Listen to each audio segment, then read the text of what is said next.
Phew, that should be everything. Hey! The Fontanalia Film Festival should be happening over in Fontaine right now. Wonder if our friends at Musketeer Pictures are taking part. Let's head over and check it out. Maybe there's even something we can help with.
Oh, Leo's really got a lot going on.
Ah, cold beer after a hard day's work.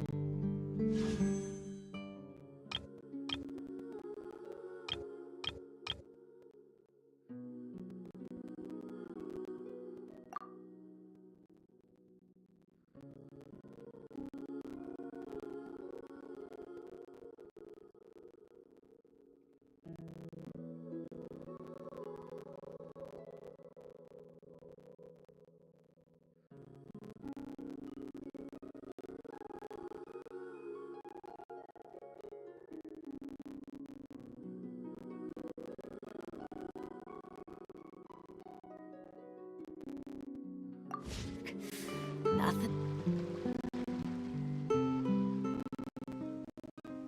What? Is Paimon seeing this? He said a dodo? No!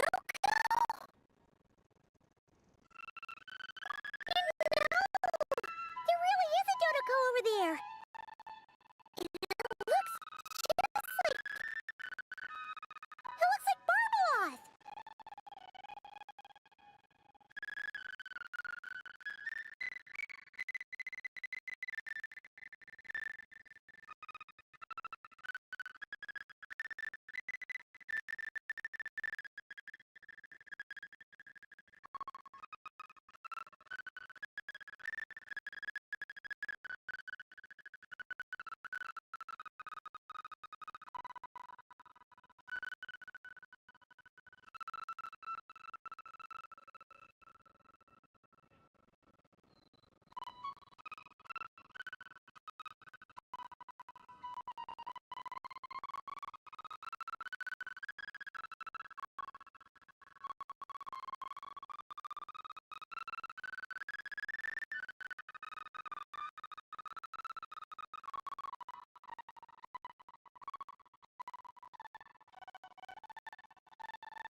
Oh my, what a coincidence this is. There's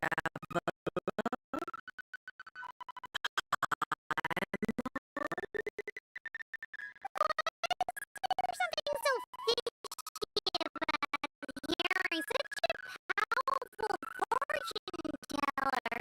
Use the word coincidence. As a descender from beyond, hence why most, but happily, this particular coincidence couldn't have been any more fortuitous. I recently happened to glimpse a peculiar omen.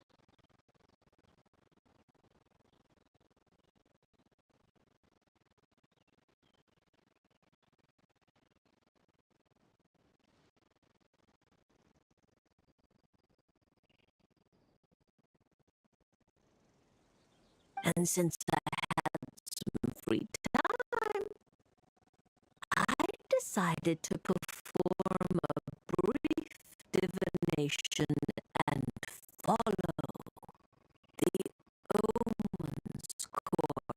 Oh yes, and while I was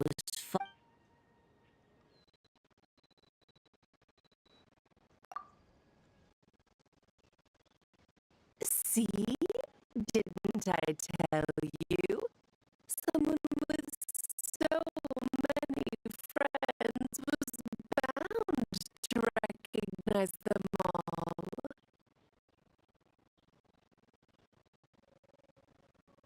Hi, you two. It's been a while. Indeed, if Alice Hamptons, but then you would have missed. Besides, as mages, couldn't possibly just. It's the dream of every child to receive wonderful gifts, and there's no point arguing with Alice. So here I am, seeking them out.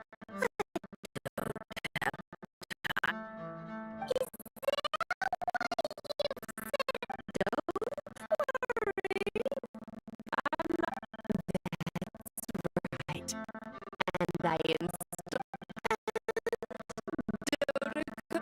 What are you doing back here? All right, keep on. Just when you say back to business, I've even decided how we can send out the invitations. Picture it. In the dead of night. Unfortunately, as I told oh,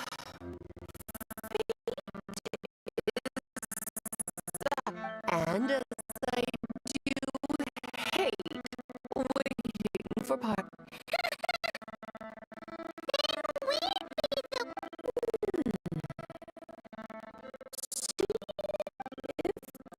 Traveler steps in reliable as always. Barbie, I'm using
So what you're saying is that this card I drew is actually pretty good?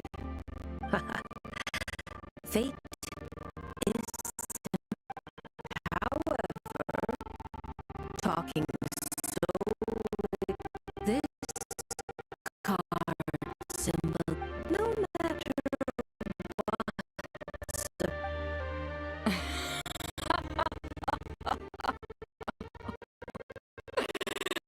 Here, I'll leave my coin pouch with you. If you have time, could you read the fortunes of my crew?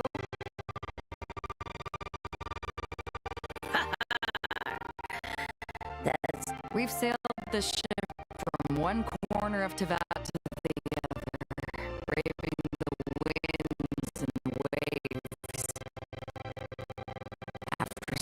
I may be their captain, but there are things even I can't help them with. So, running into a fortune teller like, ask for recompense. That won't be a problem.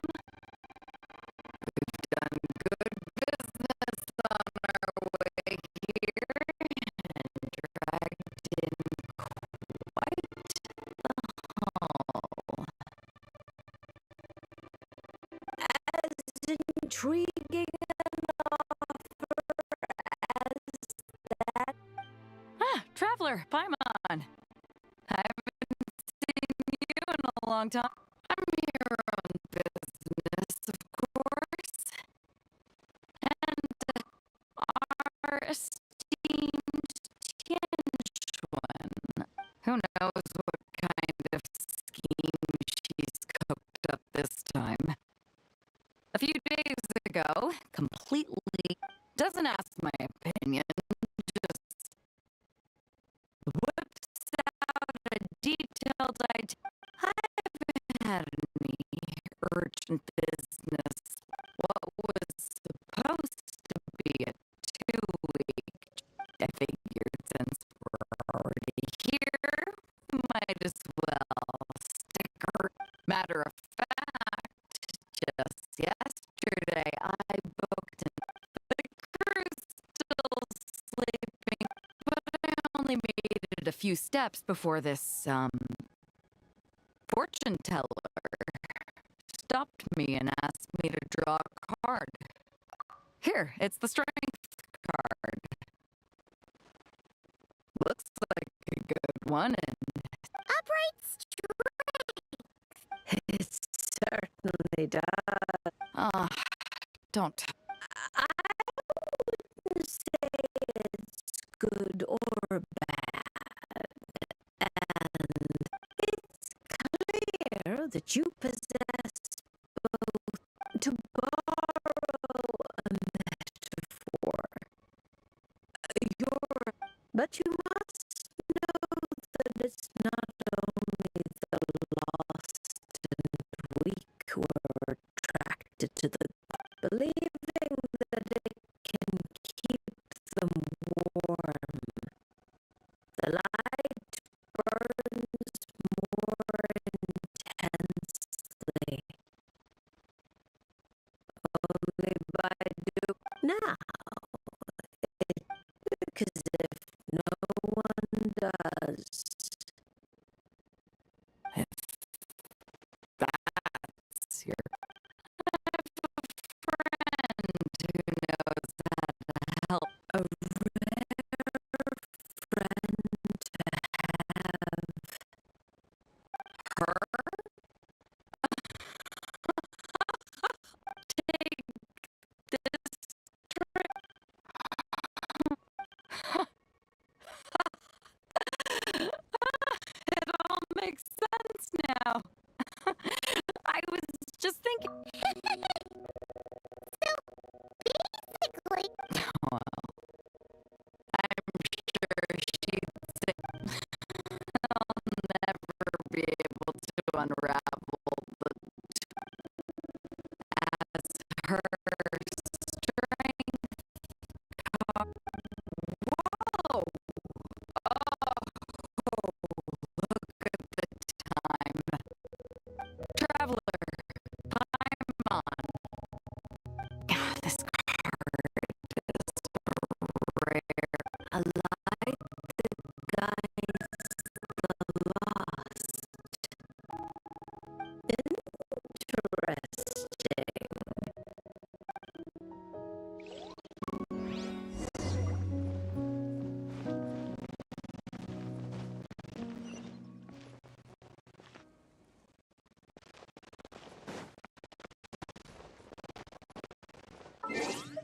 for judgment!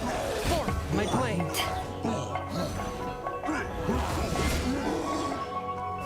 Power that ended Hypnon!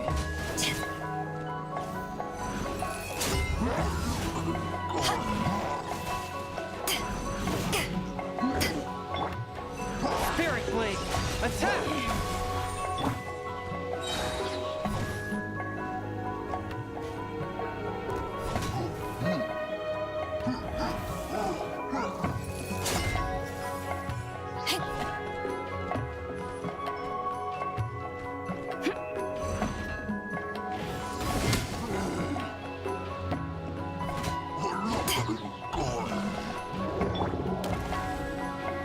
Swift and merciful! Submit for judgment!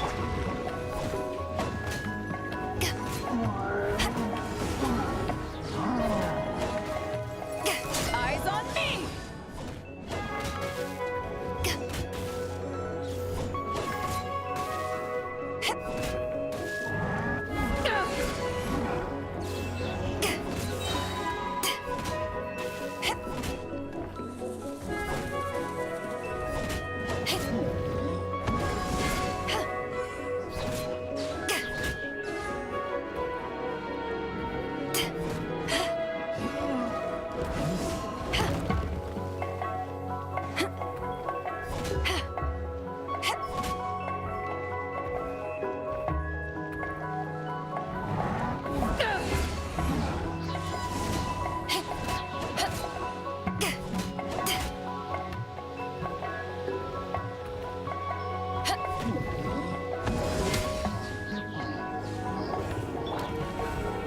Forth my blade!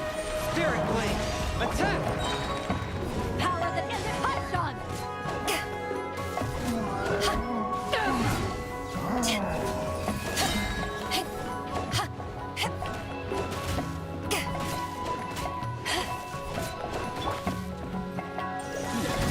From whence you came!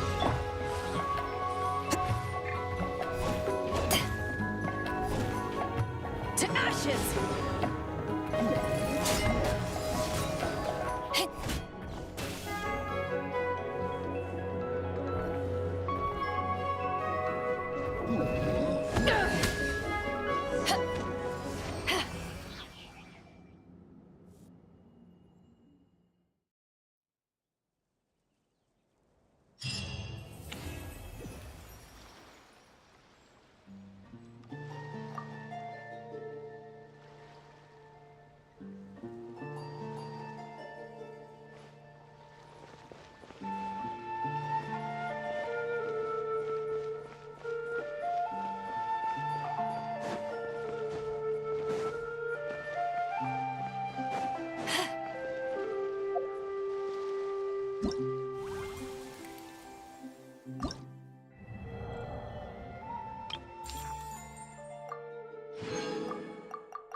Cold.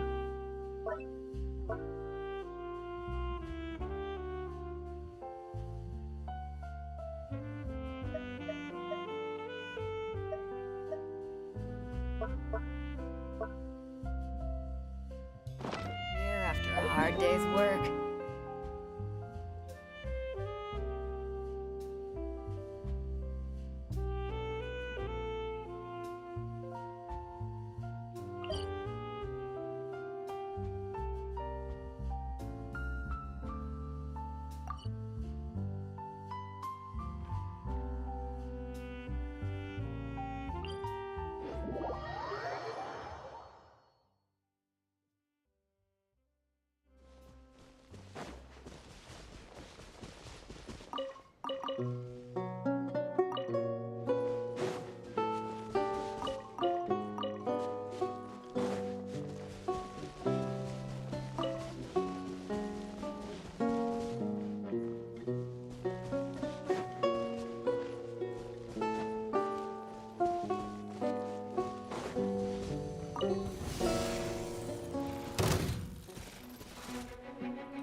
The wind knows me. Fallen leaves, adorn my night! Let the world come alive! Don't be scared! Ready, go! Eyes on me!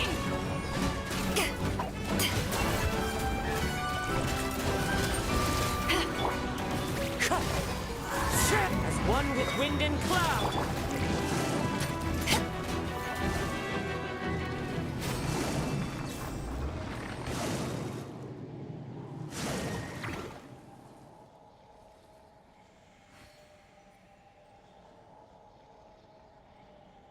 It's hard to remain on dry land for so long. Never quite seem to get my land legs back.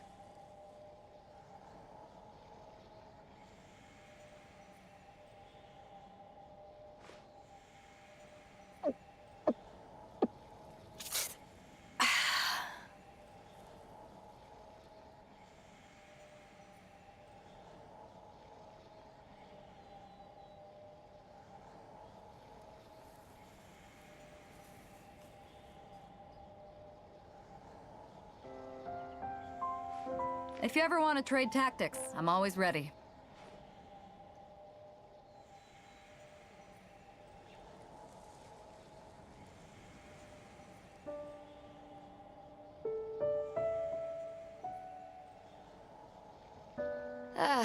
Cold beer after a hard day's work. Nothing like it.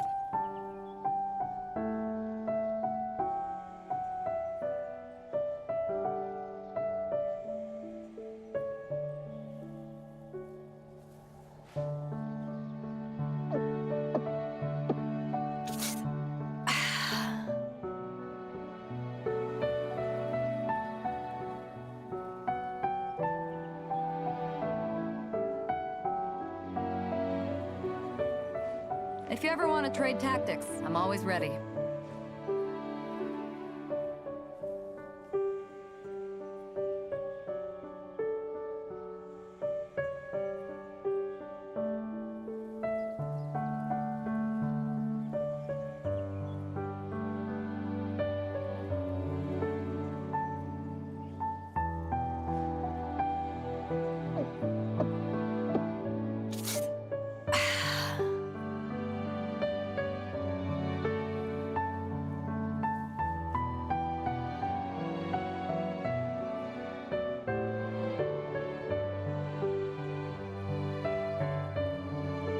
It's hard to remain on dry land for so long.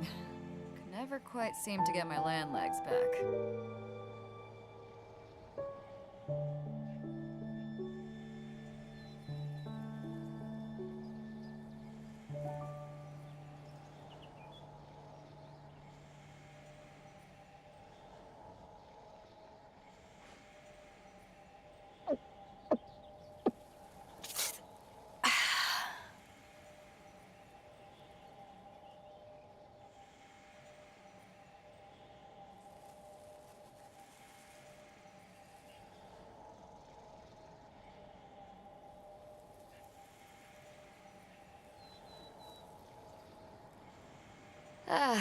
cold beer after a hard day's work.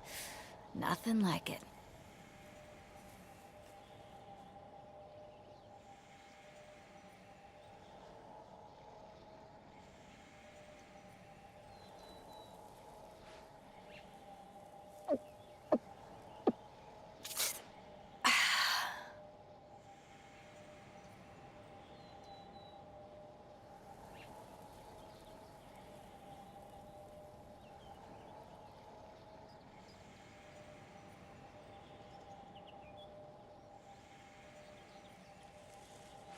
If you ever want to trade tactics, I'm always ready.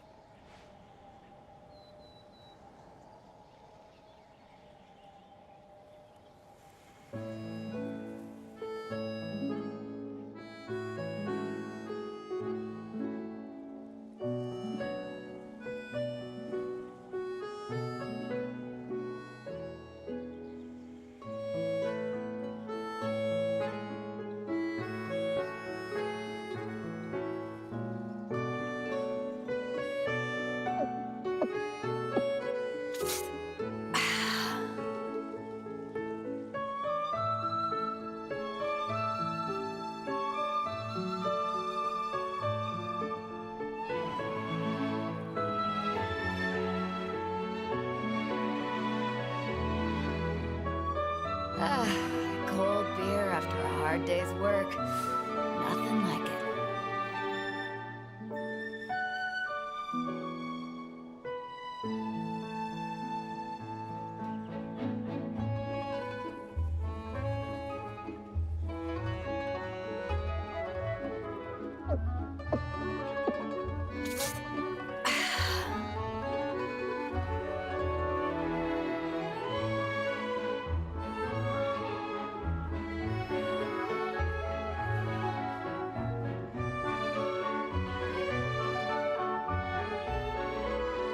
If you ever want to trade tactics, I'm always ready.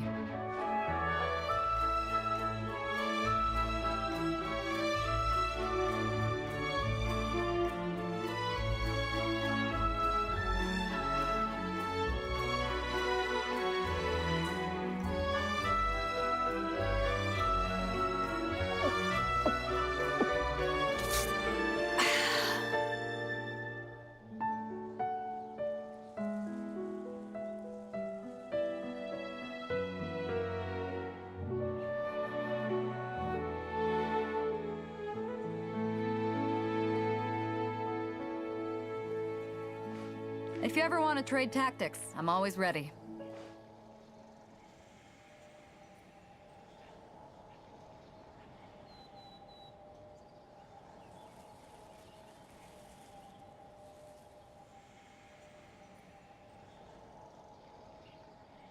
It's hard to remain on dry land for so long.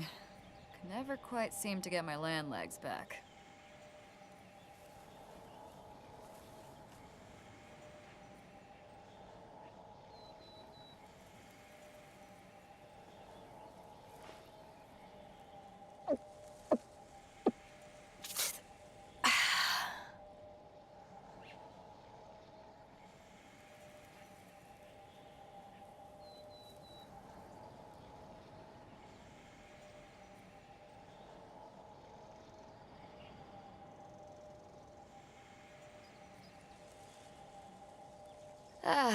Cold beer after a hard day's work. Nothing like it.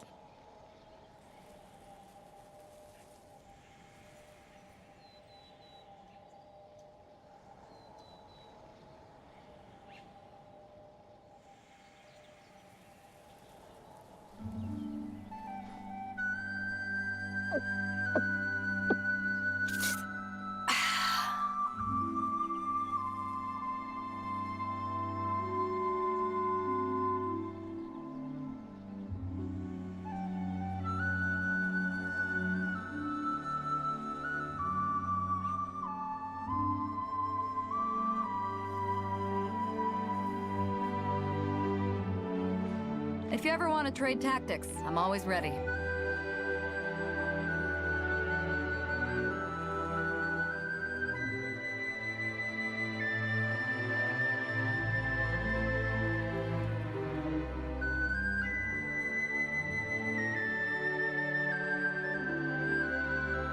It's hard to remain on dry land for so long. Never quite seem to get my land legs back.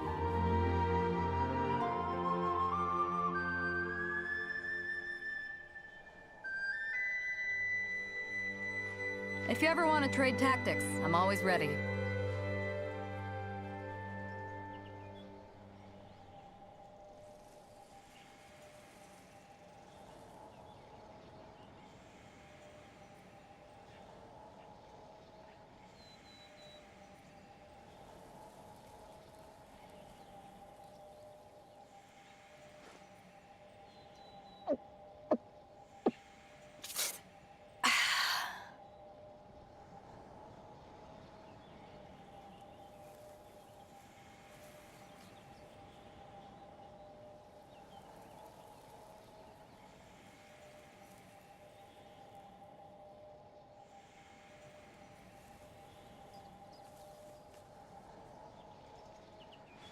If you ever want to trade tactics, I'm always ready.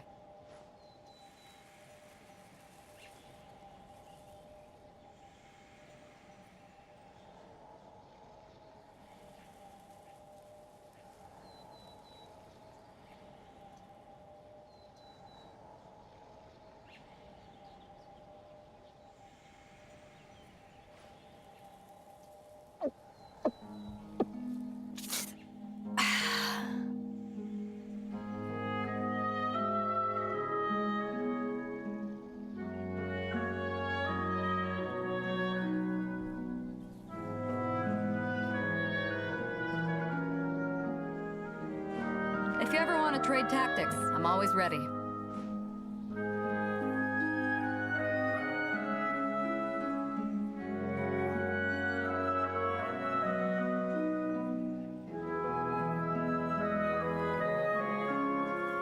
Ah, cold beer after a hard day's work.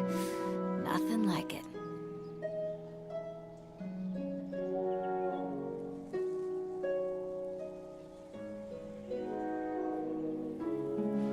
If you ever want to trade tactics, I'm always ready.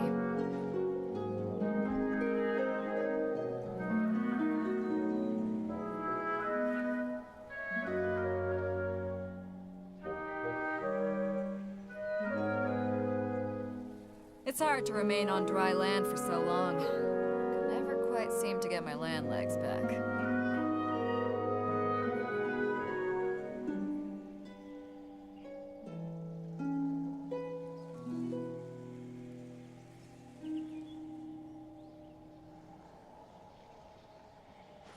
If you ever want to trade tactics, I'm always ready.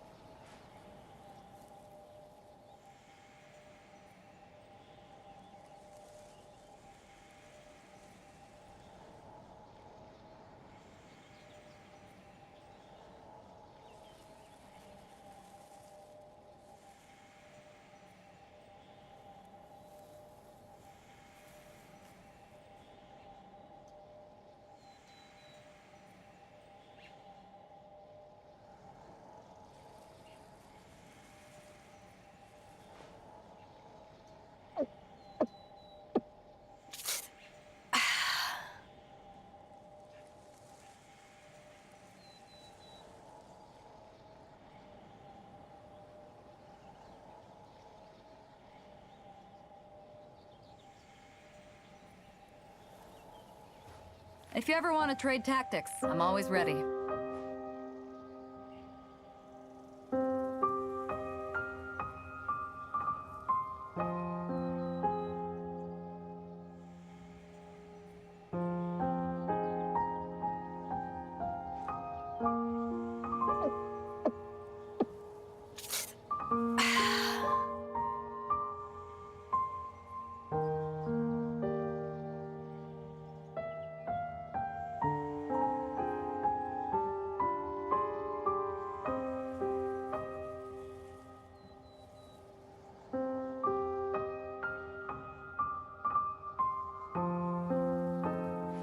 If you ever want to trade tactics, I'm always ready.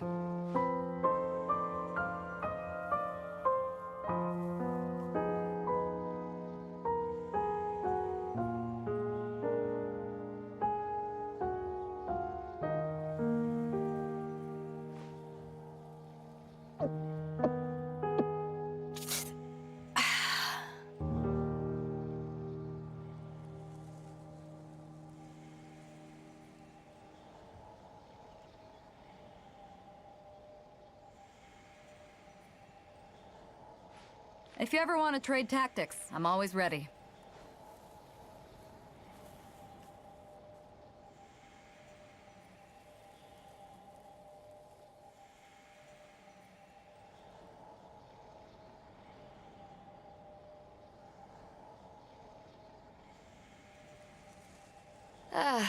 Cold beer after a hard day's work.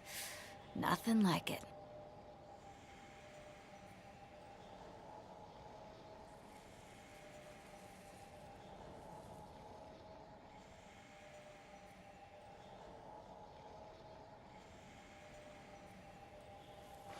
If you ever want to trade tactics, I'm always ready.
It's hard to remain on dry land for so long. Never quite seem to get my land legs back.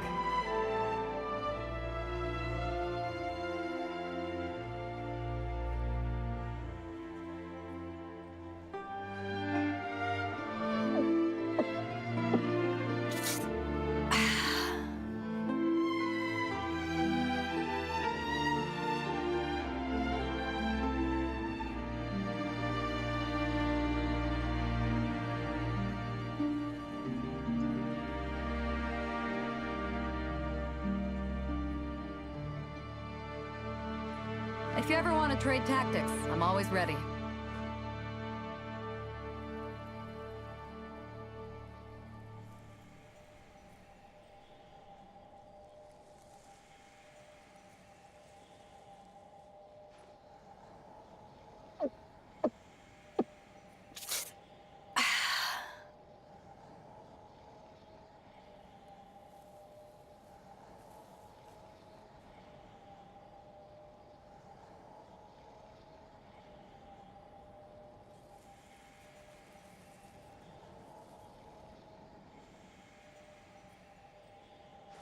If you ever want to trade tactics, I'm always ready.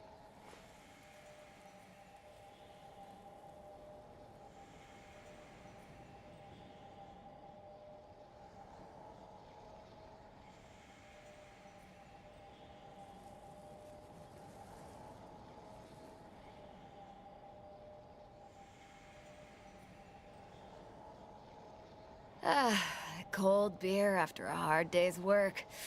Nothing like it.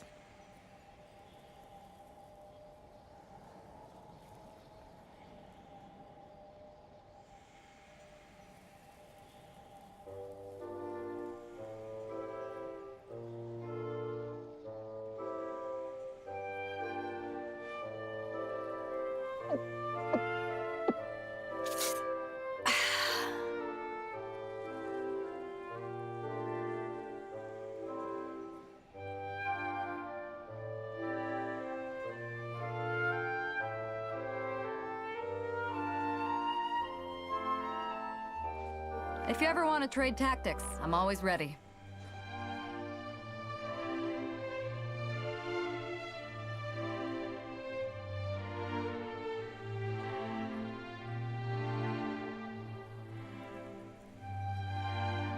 It's hard to remain on dry land for so long. Never quite seem to get my land legs back.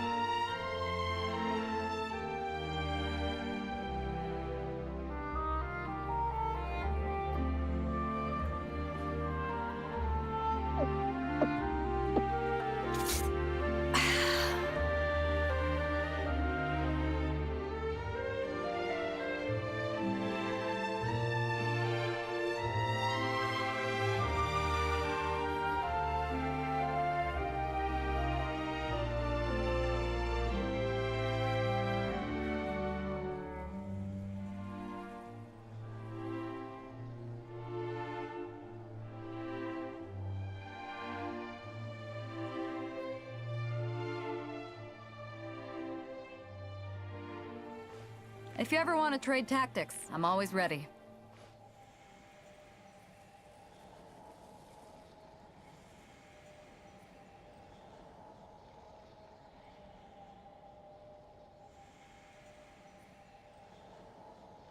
It's hard to remain on dry land for so long. Can never quite seem to get my land legs back.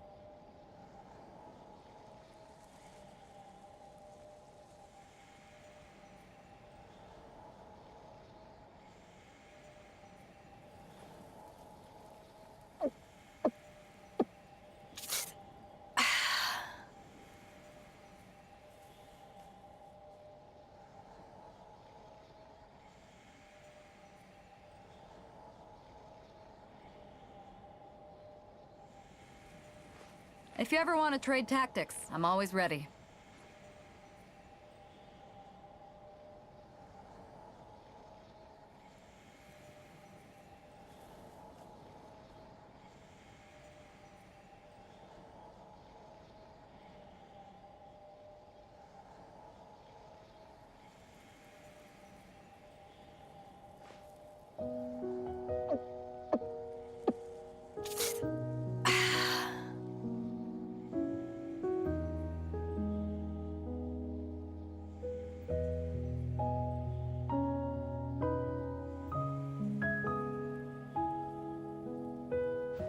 If you ever want to trade tactics, I'm always ready.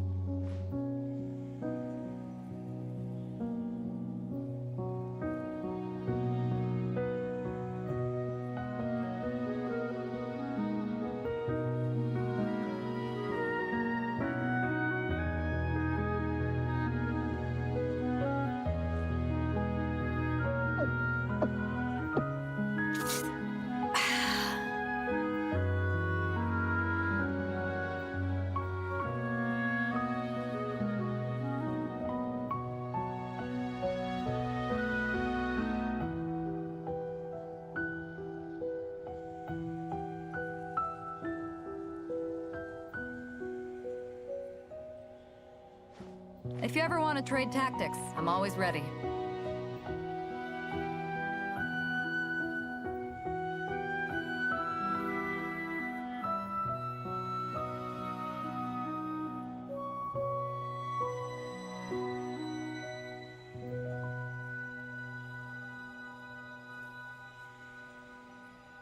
Ah, cold beer after a hard day's work.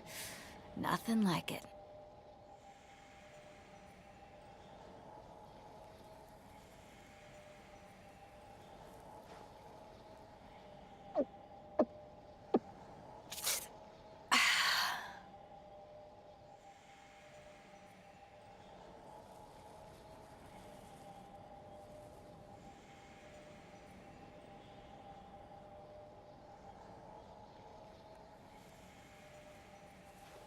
If you ever want to trade tactics, I'm always ready.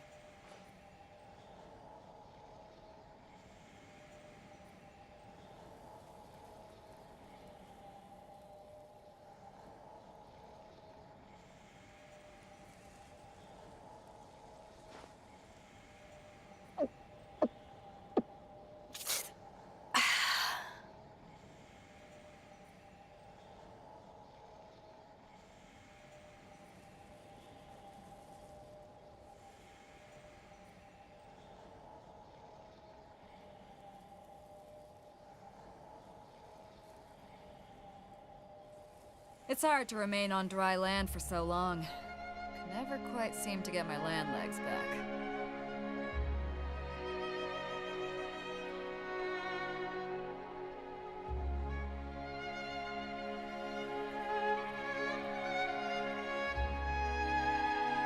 If you ever want to trade tactics, I'm always ready.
Everyone says there's tons of work lately.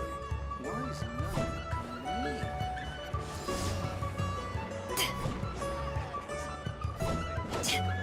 Great wisdom can be found in the smallest of all the Clearly something.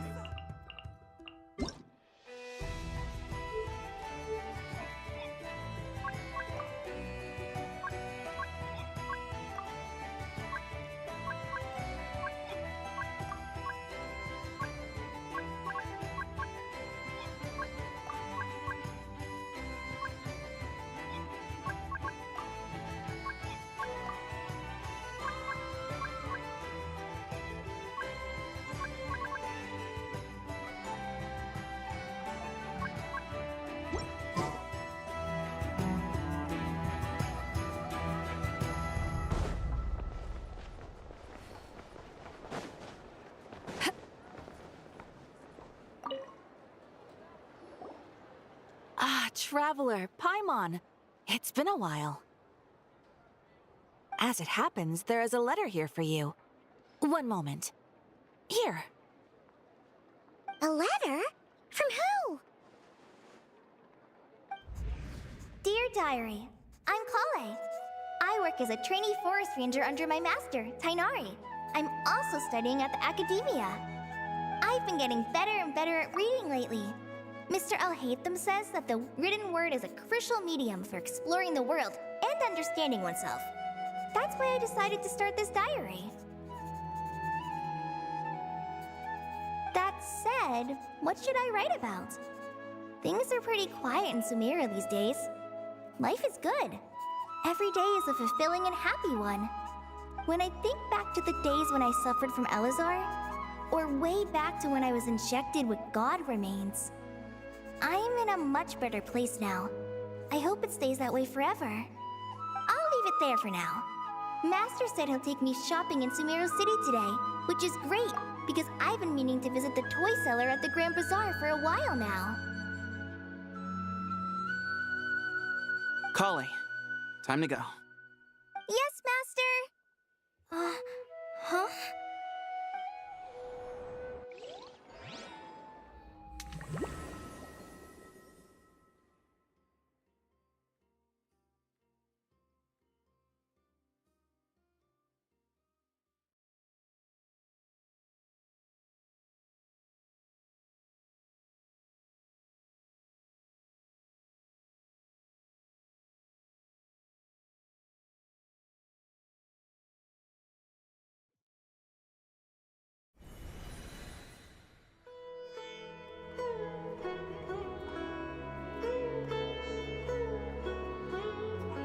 What's wrong, Kale? Is there something on my face? No, sorry. I didn't mean to stare. Did Master Tainari send you to pick me up? Master Tainari? What are you talking about? Tainari is the General Mahamatra. He's probably busy arresting criminals in Sumeru City. I mean, if that's what floats your boat, I can introduce you, but... Wait, Master Tainari is the General Mahamatra? But what about Mr. Sino? Sorry? Oh, you mean that guy who just joined the Vahumana Darshan? Rumor has it he's the leader of the Temple of Silence. If that's true, it's pretty impressive. Sounds like you've been getting to know more and more people since you joined the academia. That's great, but don't let your forest ranger duties fall by the wayside, okay? What's going on? Sethos is acting like he's my master, and Master Tainari has taken over Mr. Sino's job. Is this some kind of prank? If so, it's a weird choice of prank. But anyway, Sethos doesn't look like he's joking. What is this all about? Hey, you're zoning out again. I'm gonna buy some tools for the Rangers. Why don't you stretch your legs a bit? It's been a while since you last visited the city, right? Wait! He's right. It has been a while since I last visited Sumeru City. Was it always like this? I mean, It feels familiar, yet somehow... something seems different. Is this really Sumeru City?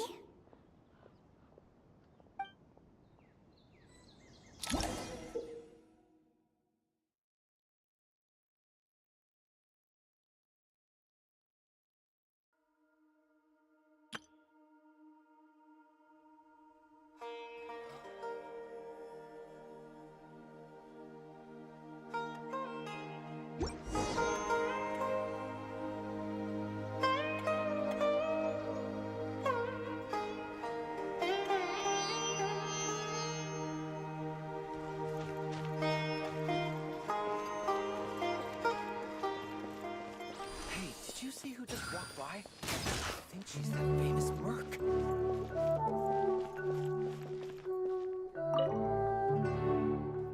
Hey, did you see who just walked by? I think she's that famous Merc. Yeah, it's gotta be her. That red hair gives her away. The Flame Mane. They say she can take down 12 tough guys with just one hand.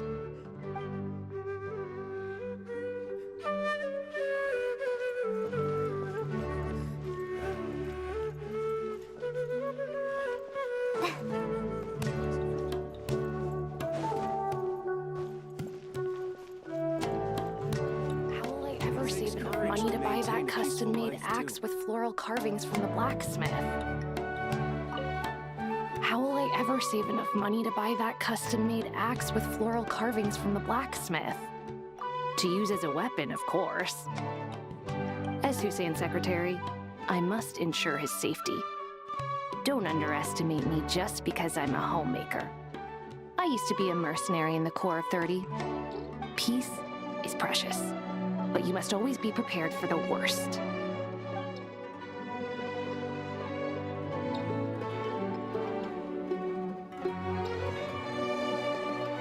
It takes courage to maintain a peaceful life. How will I ever save enough money to buy that custom?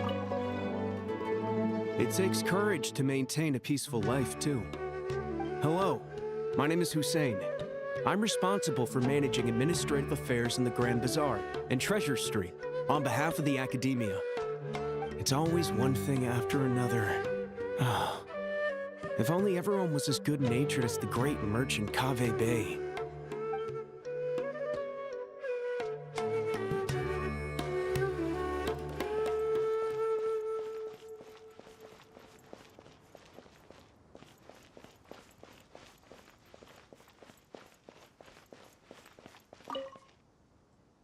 When I grow up, I'm gonna join the Eremites and protect Sumeru City.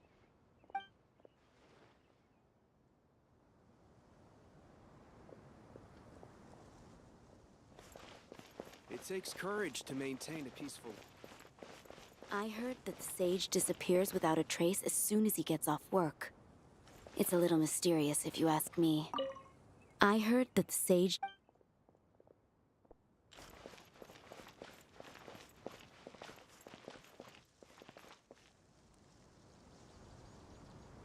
Lord Kaveh Bey, did you get a chance to review this month's accounts? Any feedback? You mean the version you sent over a few days ago? Yeah, I took a look when I received it. I was thinking that maybe our profit margin is a little excessive. I visited some of our commercial partners last month. Their earnings are very slim. Are you suggesting that we give up some of our profits for them? Well, since we have more than we need, yes. Making money for its own sake is pointless. Don't worry, I've already planned for it, and the numbers look fine. We can adjust the rates starting from next month. Also, about that designer you hired, I've had to revise his proposal 3 times now, but he just doesn't seem to... Let's cut our losses. Pay him his fee and send him on his way. I'd like you to get Layla on this instead. She was Cyrus's student, and she designed the Palace of Alcazar-Zaray. Seems like a much safer choice. Who's sneaking around over there?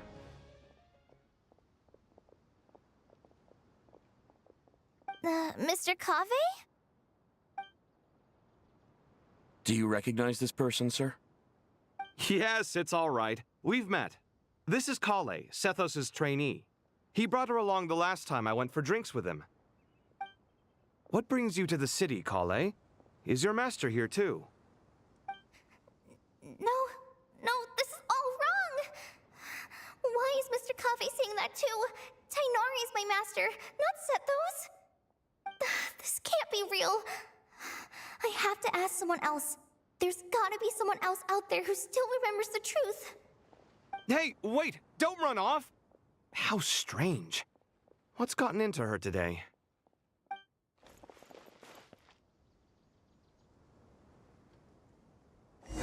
It's like everyone switched places. I guess I'll keep looking around.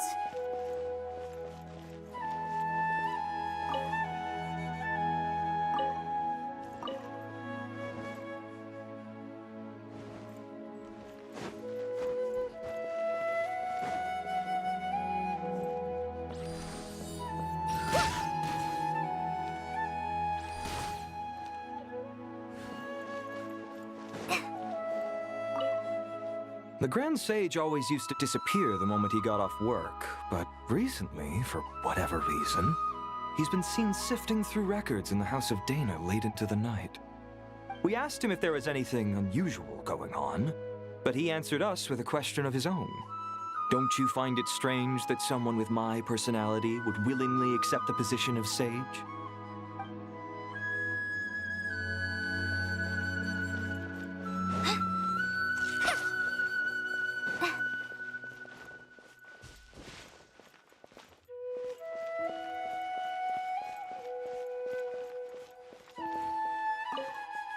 Hey, bud, can I ask you a favor? Is that alright if I borrow your thesis? Don't worry, I'm not gonna copy your work. I just need it as a reference. I guess that's okay.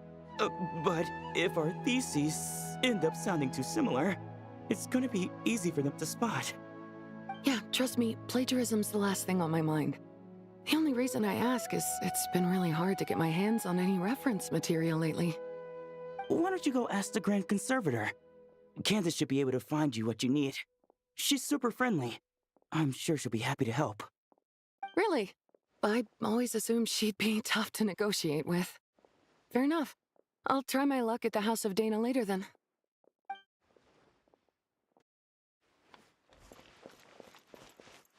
Would you like a cup of coffee? Would you like a cup of coffee? The store's been pretty busy lately.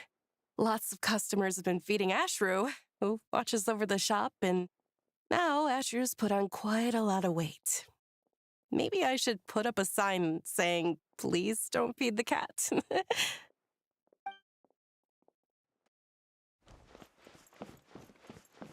Would you like a cup of coffee? Would you like a cup of coffee?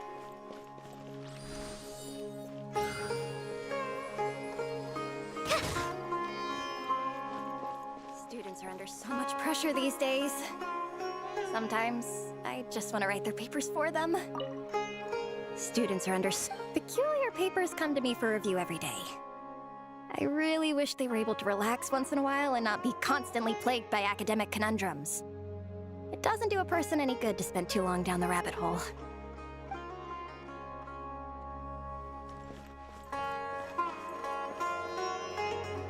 Lots of visitors today, I see. Welcome all. It's been a while. Hey, Rahman. You know that guy who sells face powder on Treasure Street? I haven't seen him around in a while. Any idea what happened to him? Oh, you mean a Hongar? Yeah, he got into a brawl with Shabirme on Treasure Street. He's been banned from setting up shop there for now. Seriously? Oh, well, that's a shame. I was planning to pick out some makeup for you. Oh, don't worry about it. The legendary Flame Mane discussing makeup with the Zubair Theater star dancer. Now there's something you don't see every day. Flame Mane? You know, I'm not actually sure when people started calling me that. Maybe the other Eremites thought I needed a fiercer title to scare people off? To be completely honest, I think the title would fit you better than me, Dia. You think? Can't say I've never imagined myself as a merc. If I ever give up the dancing, maybe I'll head to the desert and give the eremite life a try. You would? Is that so strange? Oh, not at all. In fact, I've actually had similar thoughts before. If I ever get tired of sleeping out in the wild, I think I might go look for a job at the Zubair Theater. I've adored the dance of Sub-Zero's ever since the first time I saw you perform it. If the chance ever came up, I'd love to try it out on stage for myself. Really? If our manager Sataria heard you say that, she'd hold you to it. Probably grab you by the sleeve and never let you go again. Hey, when that day comes, I'll do your makeup myself. How's that sound? Sure. If the day comes, I'd be honored.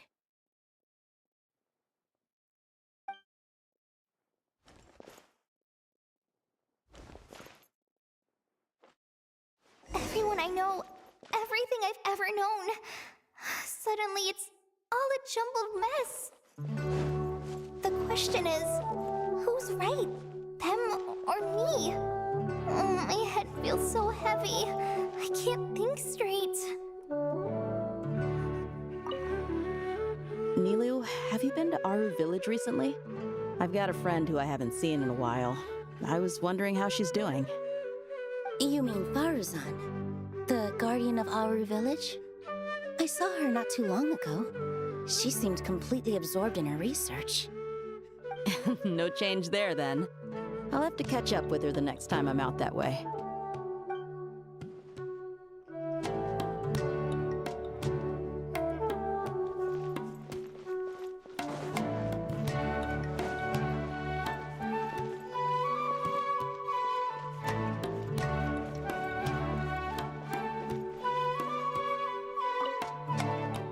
Hi, Mr. Sino.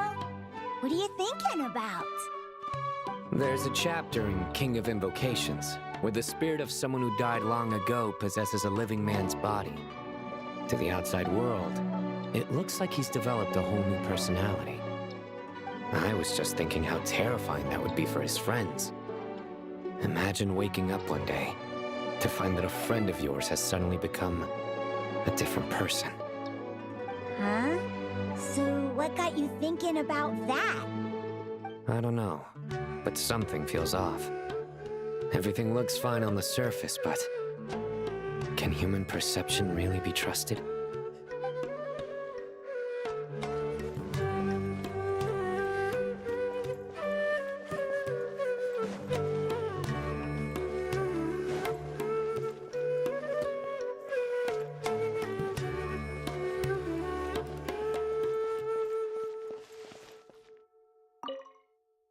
All right, not a single Mora short. That covers you for this month's rent. What a relief. I was worried the design fees I received this month wouldn't be enough. Well, next time, don't fret. Just let me know and I'll give you a few days' grace. We've known each other long enough for that. Anyway, how are you settling in? I couldn't help but notice that you're staying up late quite often. Yeah, I can't explain it. I just feel more inspired at night. Once I get in the zone, I can race through a whole bunch of drafts, no problem. But what about you? I keep hearing you sighing these days. Is everything okay? Well, it's just... Don't you think this house is a little small? I guess I should be used to it after living here for so many years. But for some reason, I've been feeling claustrophobic recently. I want to move somewhere bigger. Once I've made enough Mora, I'm gonna buy a huge new house. As big as... at least as big as the Palace of Alcazarzaray. That sounds really expensive. True. I'll never be able to afford it on a scribe's salary alone. I need to find another way.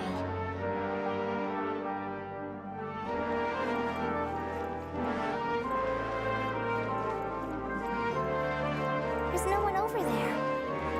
should go check out somewhere else instead.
How will I ever save enough money to buy that custom? Would you like some fruit? Hey, did you see...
Mahamatra Tainari, we've apprehended the suspect. They say that the fool is prone to blind faith, but the wise man is not immune to it either. Siraj, do you have anything to say in your defense? Tainari, you were the one who turned the sages against me. Just a few words of caution from you was all it took to destroy my research. And now you're trying to stop me again? You should know that mechanical life is the future! We must cast aside our useless flesh and... That's enough. I'm not in the mood to listen to your lunacy. Anyone could tell you how amateur your work is. Karina, Ilias, put him somewhere safely out of the way. Yes, sir. Next on the agenda is... Master? What is it? Wait, did Professor Zahahati send you? She's been encouraging me to take on an apprentice. Might be getting a bit ahead of herself there, though. No, Master! It's me, Kale! Listen to me. Something really weird is going on in Sumeru City. It's like everyone's identities have switched around. You're not the General Mahamatra. You're a Forest Watcher. Just yesterday, we agreed to come to Sumeru City today to go shopping together, and... All right, there's no rush. Let's back up a little. Your name is Kale, correct? Although this is our first meeting, you do seem strangely familiar somehow. Is there anything I can help you with? No.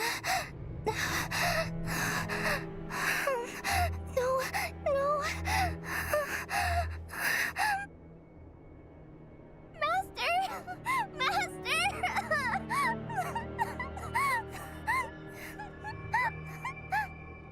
What is it? Huh? Did you have another nightmare? I've told you before, when you're tired, lay down on your back in bed and get some proper sleep. It's much better for you than napping on your front. Poor posture obstructs your breathing, which can lead to all sorts of weird dreams. Now, we're supposed to go shopping in Sumeru City today, remember? Cheer up. I'll take you to Hushang's. I heard he's got some new toys in stock. Go wash your face, take some deep breaths, and when you're ready, we'll head out. Okay. Thanks, Master Tighnari. So it was just a dream. And yet, dreams can sometimes be a warning of things that will soon come to pass. Who said that? That dream felt unusually real, didn't it? Here's my suggestion. Since you're heading into Sumeru City anyway, you may as well tell Lesser Lord Kusanali about everything that happened. And just to be on the safe side, I think you should also inform your 2 traveler friends who once helped save Sumeru. I'd write them a letter if I were you. Time is short. A storm is coming from beyond the bounds of fate.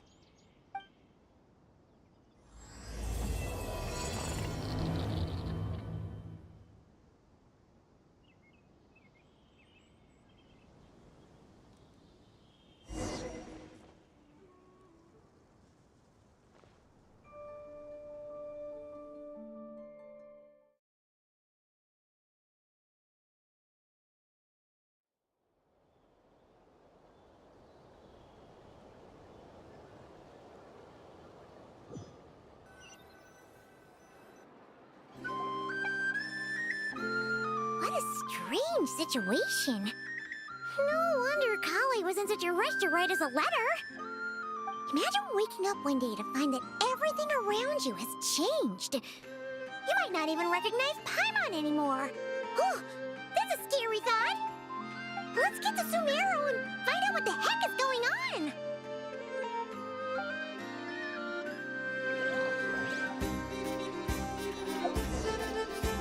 Newspapers, anyone?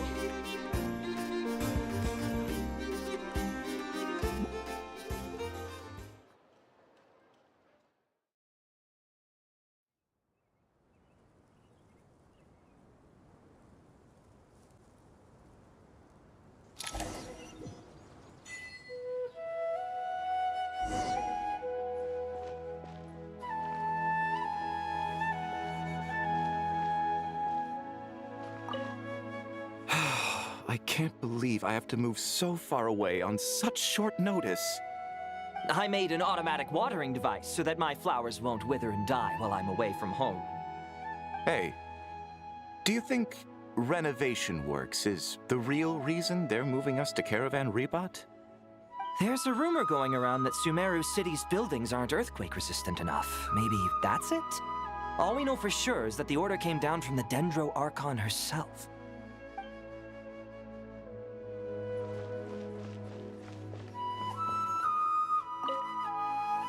Thank you, Sage Baladuri. You really didn't have to stay with us to the end. Don't mention it. I'm your teacher. It's my job to look after my students. Is Panya doing okay? I think so. She just left the city with her mother. This will be her first trip away from home. She's handling it much better than I imagined. As her father, it's quite a relief. I just hope they have a smooth trip. Pack up your things. It's time we got going too.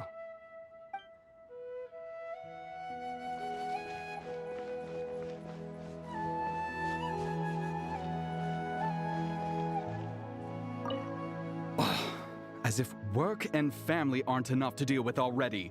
Now they're telling us to move to Caravan Rebot because of renovations? Huh. I bet it's just some vanity project. I don't trust the Dendro Archon, nor any of the sages. Especially not that new Grand Sage, what's his name, Nephis? If you ask me, he's the worst of the bunch.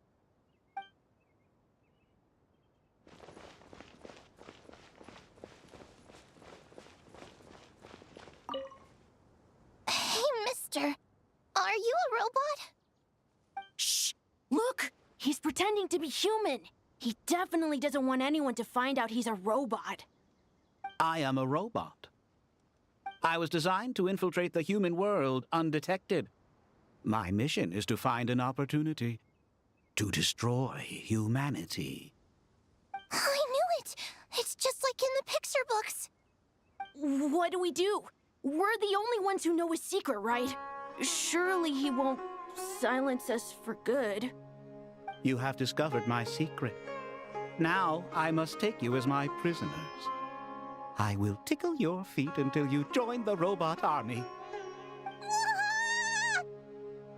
Don't be afraid. I'll protect you. Take this, robot! Stop! Stop! I was just kidding. I'm human. I'm human!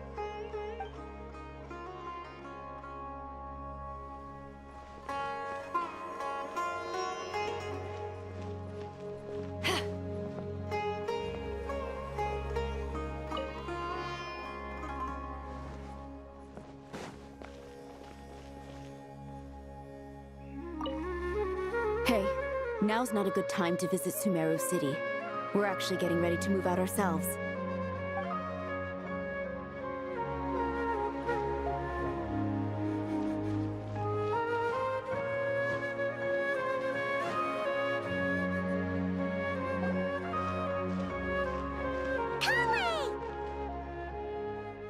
Traveler! Paimon!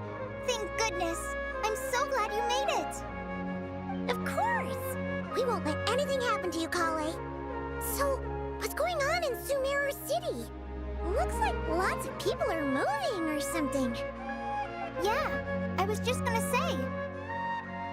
After I wrote my letter, Master and I went to Sumeru City and told the Dendro Archon everything that I experienced, from start to finish. She was silent at first. It seemed like she was deep in thought. Then the next day, we got told that she was ordering everyone to leave Sumeru City immediately and move to Caravan Rebot. The entire population.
You must be the ones tasked by the Academia with renovating Aru? That's right. Good afternoon. I'm Kaveh, and these two are Termezi and Naisaburi. Hey, I'll hate them! Come and introduce yourself! We've met before. This is Thoth, the Ibis King, and everyone knows these two. Afternoon, gentlemen. I've only ever seen these two in murals! Ah, the paintings in the temple.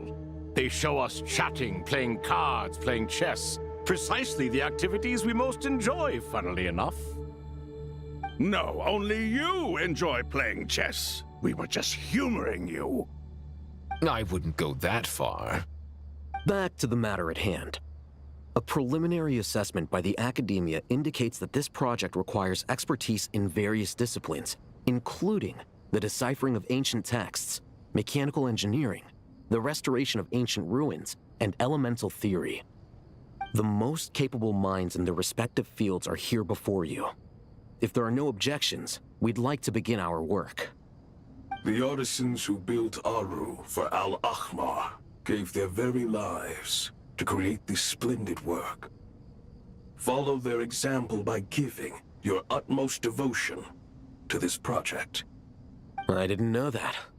We'll do our best, of course, but we certainly won't be sacrificing our lives. Such brazen words. Humans these days are a far cry from their ancestors. What little respect you show for King Deshret. No, that's not what he meant. Please, don't mind him. He shares your sentiments, just not your, penchant for hyperbole. Assuming that's what you were going for? I just think it's important to manage expectations. Forgive my lack of courtesy, but we simply can't sacrifice our lives to the gods on completion of the project like people in the legends of old. Here's a first draft of the project proposal for your perusal.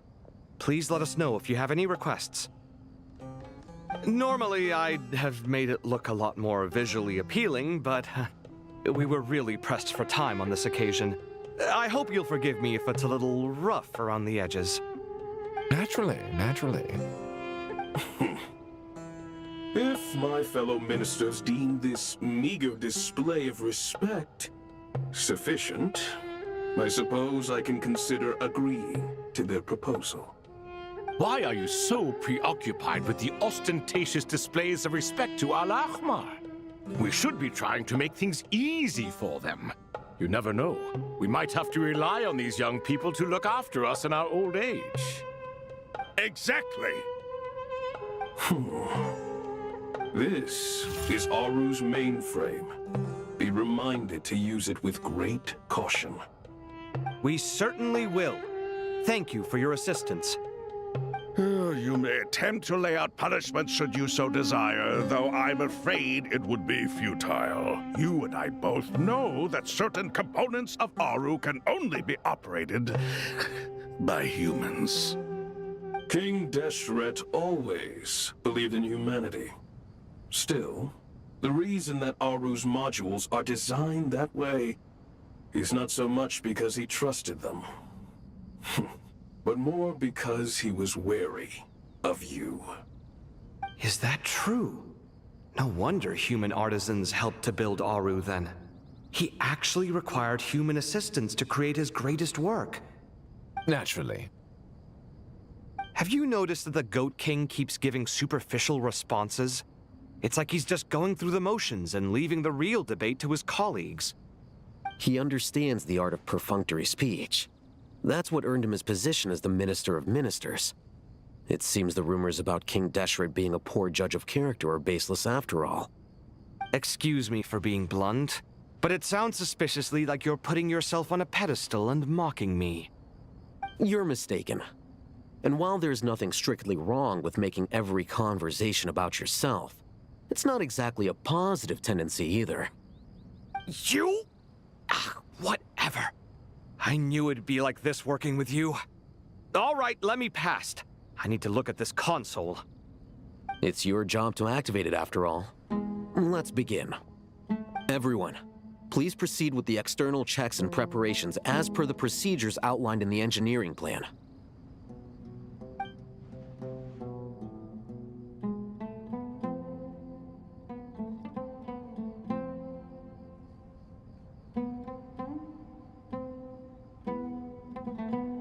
Hello there, youngsters.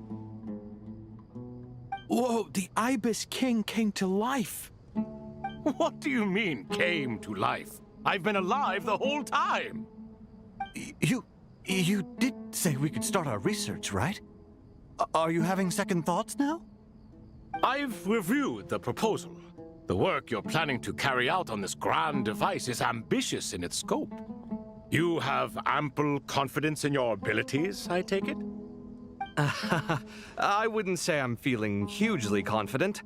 But given how bad things are, I'd rather at least try something than sit around waiting to die. You are the top scholars of your day. I trust you are aware that there are countless links between Aru and the Akasha? Aru and the Akasha? But... I thought the Akasha was the Academia's greatest technological accomplishment, created years ago by the Dendro Archon to help her people access knowledge. And you too? Do you not know either? You've read the instruction manual, right? You tell them. An instruction manual? The Akasha has an instruction manual? The Dendro Archon is a kind and thoughtful god indeed. It used to sit on a shelf in the corner at the House of Dana. Not the most popular read. If the manual is to be believed, Aru was in fact the original inspiration for the Akasha system. What? But there are so few records about Aru anywhere. And practically none of the scientific expeditions into the desert had anything to do with it. Ah, but this is something you could not possibly have known. You may have heard many stories about the desert, but what is the most important aspect of history? Consider this a quiz. Anyone from Vahumana present? I'm from Vahumana. It's, well, veracity. Precisely. And a large part of veracity is the chronological order in which events occur. I may as well tell you. In the beginning, Nabu Malikata, the goddess of flowers, descended upon Sumeru. The glory of the heaven was within her. She brought life, oases, and knowledge to this land. Then she created the Jinn, enlightened them, and ordered them to serve her. 2 other gods also walked upon this land where wisdom flowed in abundance, and the 3 met beneath the great green trees. It was the first and greatest alliance. We should speak with reverence of this covenant between the 3, which transcended both time and life. For they promised that in Sumeru, wisdom would be shared with all. All the great changes in Sumeru's history began with the goddess of flowers. For King Deshret's sake, she pried into the secrets of Celestia, and for this was burned to ashes by the flames of wrath. So grieved was King Deshret by her passing that he lost all interest in state affairs and devoted himself instead to the knowledge that she had brought back. It was after learning of the technology from that floating island in the sky that he first conceived of Aru.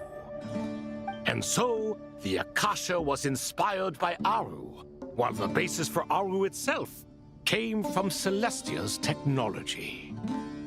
Well, if the 2 share a common technological origin, then connecting one system to the other is an entirely feasible idea. Unbelievable. Have you no reverence at all for celestial technology? No, I do, but there's no time for that. The schedule is too tight. Blame it on the deadline. Perhaps you could try coming up with our cutoff dates. You know what it's like having to turn around 5 different drafts in one day? I wouldn't wish it on my worst enemy. Yeah, also, Sir Ibis King, you don't plan on getting directly involved at all, do you? Yes, well, you strike us more as having come to give a popular science lecture. Or, wait, does this count as more of a first-hand witness statement? Neither. Anyway, this sounds like far too much work for me. Still, if Aru is so powerful, why didn't King Deshret use it for more ambitious ends? Because it was never fully completed. King Deshret had grand plans, but he perished before they could come to fruition. In the beginning, his wish was to create something that could rival the very world itself. The Lord of Flowers sacrificed everything for that ambition. What he desired, she bestowed, and thus was knowledge brought into the world.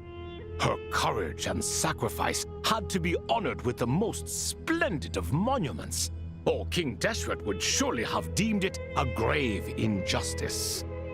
And that monument, built from knowledge and technology, etched with a sacrificial and courageous love, even in its unfinished form, it deserves to be treasured. At that time, King Deshret said the following to the Lord of Dendro. Since we share an eternal covenant, I shall never be your enemy. Hence, the fruit of wisdom from the heavens is not to be devoured. Remember, it is not that I lack the power to become the enemy of wisdom. Yet you and she have taught me much and shown me kindness. For this, I cherish you both. In the end, Aru was only used to store a portion of the souls. It was but a primitive form of the masterwork the king had envisaged. His final hope for Aru was to return to the past, when she yet lived. So the point you're making is, King Deshret was both powerful and ambitious, and he only ceased his imperious ways out of affection for the Goddess of Flowers and the Dendro Archon. You could see this as an act of mercy, but you could also see it as the sentiments that lay between these three gods placing constraints on him. This was, after all, the foundation of the alliance between them. This explains why Aru was both a prison and a monument, and why the answer to the three questions was time. You have to be careful who you get involved with, or you invite all manner of misfortune. This is as true for gods as it is for humans. Love is the same. It is both a prison and a monument. All right, let us pause the story here for now. Seeing as you've been so diligent, I'll offer a little help.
Who's in charge again? Is it you two? Ah, yes, me and him. Now then, close your eyes. wisdom hides in the space between the tangible and the intangible. It is to convey the incommunicable through the simplest of mediums. By the power of King Deshret, I shall grant you a glimpse into the unseen secrets that lie at the threshold of existence.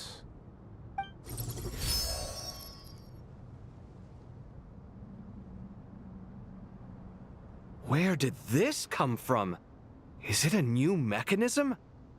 It looks more like some form of externalized information. You've rendered it visible? Just as the Akasha allows you to access a greater range of knowledge, the power of our king permits one to perceive ingenuities that do not belong to this world. This is no ordinary mechanism. It reflects the internal structure of Aru. Whether you choose to increase or decrease, keep or discard. Come, use these to achieve the outcome you desire. Looks mechanical to me. Better let me handle it, just in case. But wait, how do I get up there? Turn around. So that's where the elevator is!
Obelisks were used to record important information in the ancient desert civilization.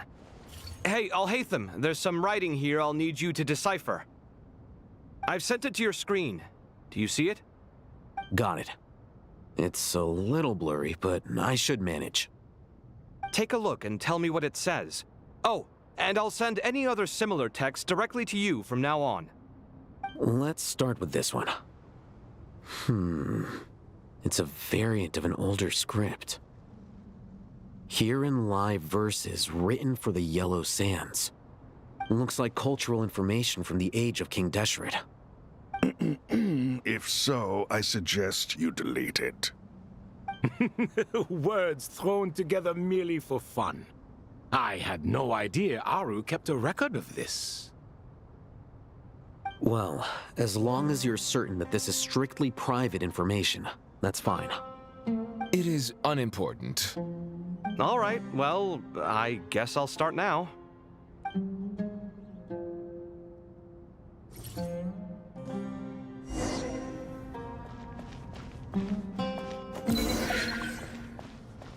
Yeah.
Found some more. Sending them over to you now.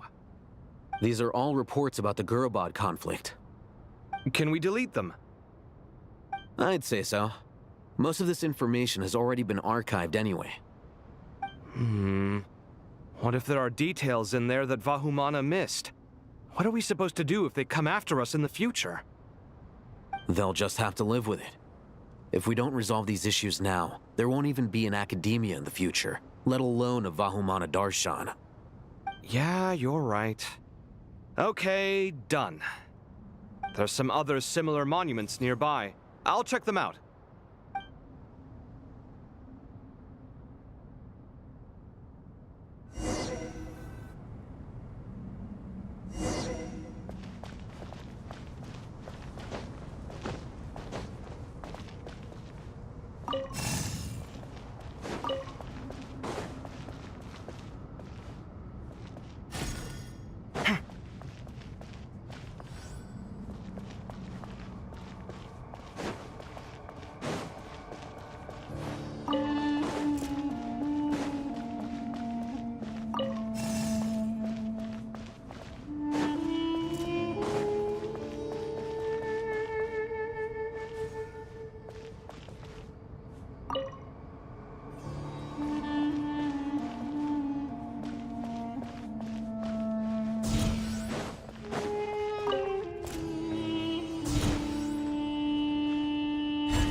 Another monument.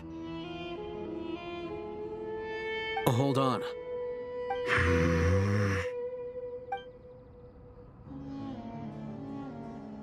You're still reading it? How long is it? It records the development and governance of the Oasis civilization. Most of it concerns the Jinn, but it also contains records left by the artisans who built Aru. Is it important? Some of it. There was no way for me to read the whole thing in its entirety, so I had to rely on my intuition to pick the parts worth keeping. What about the artisans' records? What do they mention? They're speculations, mostly. For instance, they were wondering how to protect themselves if King Deshret decided to silence them after the construction of Aru was complete. Sounds like pure mythology to me. Surely that kind of thing didn't really happen. The records do emphasize that this was merely their conjecture based on various myths. Still, the artisans did leave details of their plans to survive, including blueprints for their escape route. Even that got recorded? Okay, well, I'll make a copy of this first before I delete it. Is that truly necessary? You won't be needing those. No, the blueprints are important. I want to keep them as a memento.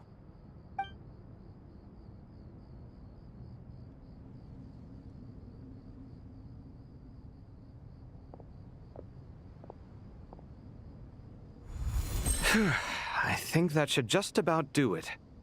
It meets the requirements of the contingency plans, so we should be good. I gotta say, it's the strangest feeling, this cross between reality and the intangible. It's like drifting between life and death, or in and out of a dream, using my own hands to manipulate illusions that are forever out of reach.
chasing dreams in the most literal sense. Definitely a novel experience. What happens if my spirit just floats away? That won't happen. Anyway, I wouldn't celebrate just yet if I were you. There's likely to be a phase 2 of this project. All right. I'd better keep my wits about me then.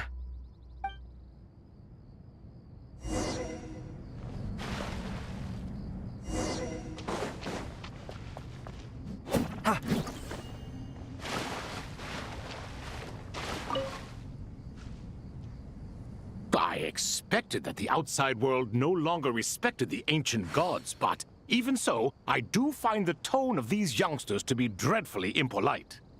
It should hardly come as a surprise to you. I remember you saying the same thing last time. I assumed that was just a one-off. I did not realize it was the norm. Don't you think that young lad's matter-of-fact tone sounds familiar? It bears a rather uncanny resemblance to you, Goatee. Surely a sign that he is a man of rare intelligence.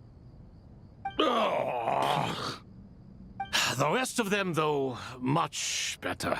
The blonde-haired one, for instance. So sincere.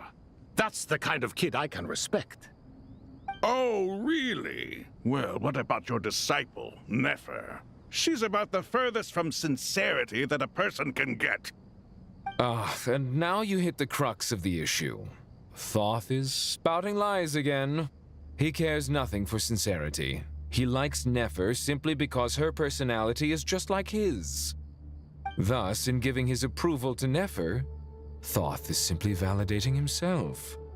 The rest is but smoke and mirrors.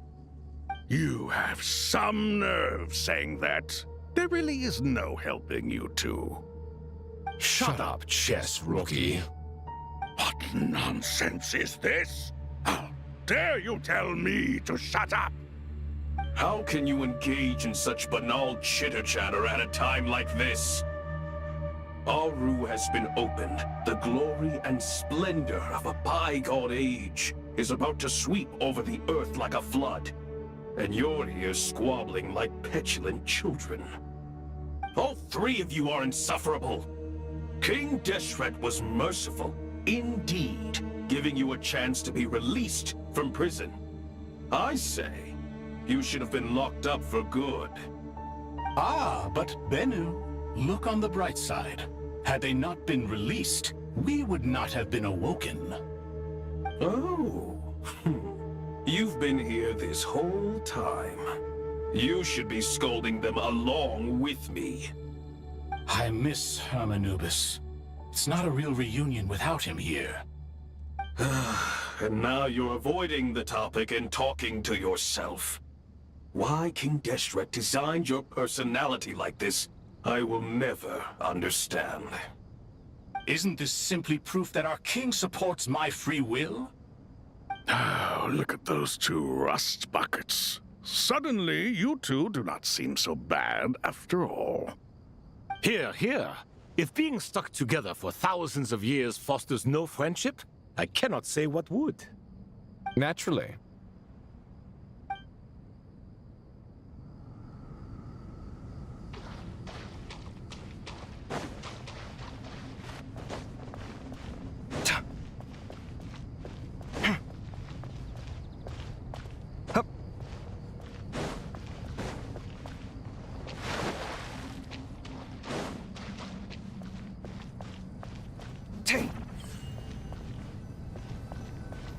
Sight clear.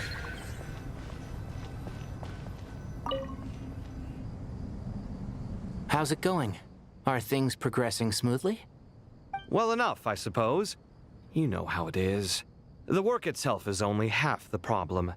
The other half is having to work with Alhaitham. I'm sure the feeling is mutual. Honestly, though, I thought you two had already worked things out. As if. Turns out working closely together is the best way to expose any tensions lurking beneath the surface. Besides, I just think that some people never change. Agreed. Case in point, you didn't make sure I was out of earshot before you started complaining about me. Old habits die hard. Actually, this is for your own good. Maybe if you spend a little more time listening to what other people have to say, you might actually realize that you're the problem. Naivete is another old habit of yours. I had assumed that you both volunteered for this project, like us forest rangers.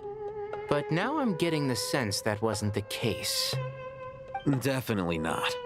We were assigned to it by Lesser Lord Kusanali and Nephis.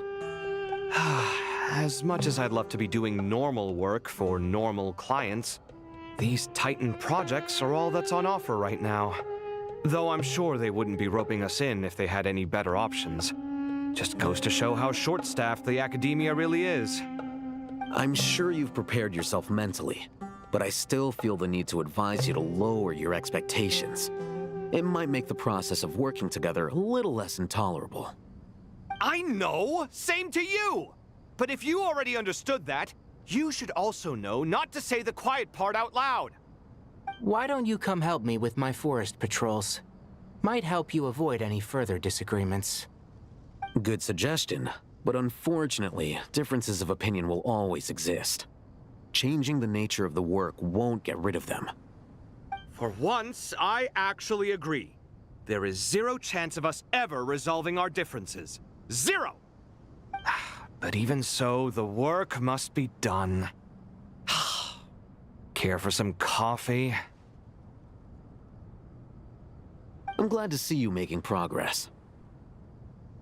Don't act so smug! It'd be nice if you made some too! I feel like even I've made some progress today. In the past, I never would have dared to try and mediate a conflict between you two while you're both right there in front of me. Apologizing probably makes it sound like I'm in the wrong, but I'm sorry. I was just kidding. Truth be told, I don't have any work to do at the moment, so I'm just here to kill some time. How's Kale? She's studying with Nicole. I'm not sure how she's getting along, but she seems to be in good spirits at least. I wouldn't worry.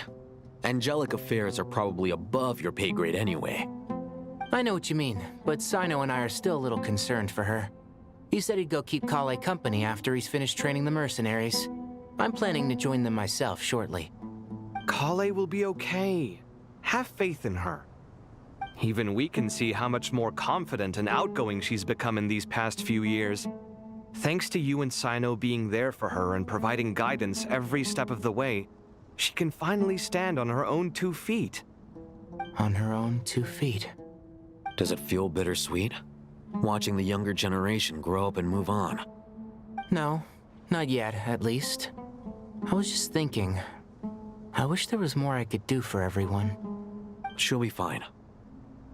Yeah, she will. Just try to relax.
Traveler from afar, do you worry for the fate of Sumeru as well? Whoa! It's Sobek the Crocodile King! Greetings, Crocodile King. Please be at ease. I'm just here to chat with you about Lesser Lord Kusanali. Sounds like you really care about her. Yes, although to be exact, it is a mixture of both concern and curiosity that I feel. Speaking of Nahida, Paimon was wondering how she's doing. Wait a moment.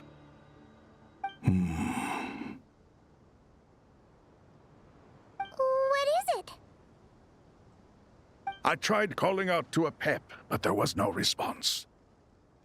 This can only mean that she is focusing all her energy on taking care of Lesser Lord Kusanali. All the gods who served King Deshret seemed super surprised to hear that Apep agreed to help Nahida. Guessing she made a bad impression on you or something. Are you aware of the history between her and our king? The story begins a long time ago. Al-Ahmar was always a wishful thinker where the Dendro dragon was concerned. Without consulting her, he decided to list her among the 7 pillars and declared his own power to be far superior to hers. That was when our king was at the height of his power. Ibis Goti and I were no match for him, and so we chose to submit and serve as his ministers. But not Apep. No, she never thought much of him. To Apep, Al-Ahmar's pride and sense of superiority were nothing but ignorance and hubris. In fact, they fought numerous times, but usually the battle ended in a draw. In the end, King Deshret coveted the power of Celestia, only to end up corrupted by knowledge. His final act was to trick the dragon into swallowing him whole, leaving her to bear the torment of his sins. The Dendro dragon stands for the glory of a bygone era. She hated Al-Ahmar and what he represented. All the gods, all the power they wielded. And so, her willingness to help the Dendro Archon through this crisis comes as a great surprise indeed. It makes one wonder whether, perhaps, the Dendro Archon assisted her in the past. Yep, Nahida did her a huge favor.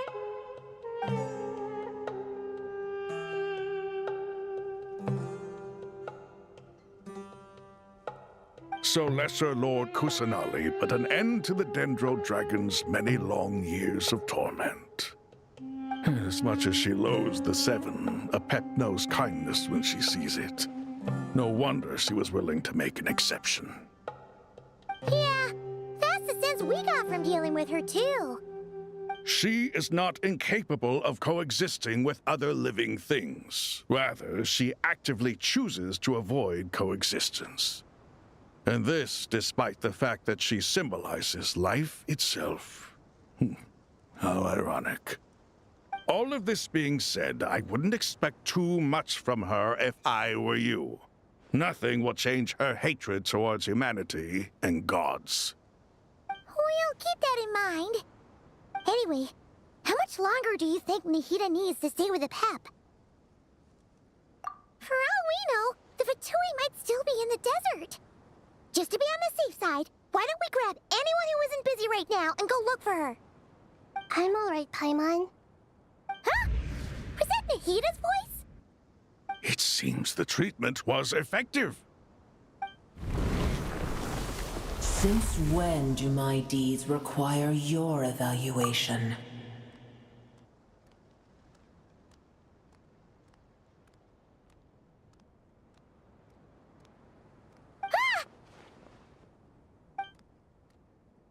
Here will do just fine. I had no intention of taking you any further. One ought not expect greater generosity than they have earned. You always hide your kindness away like an oasis within a sandstorm. Only those who make it through the swirling winds can know just how beautiful that oasis is, and how much hope it brings. You dare appraise my being?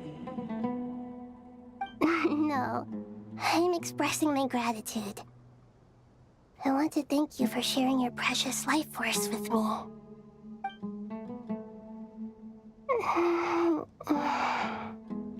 Awake already?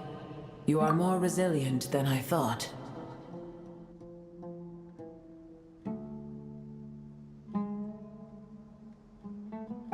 Pep. I feel much better. Thank you. Gods and their gratitude mean little to me. I would rather you give me your assurance that the situation with Irminsul and Sumeru's ley lines will be competently managed.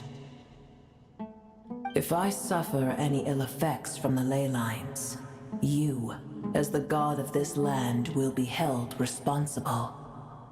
And you would not enjoy...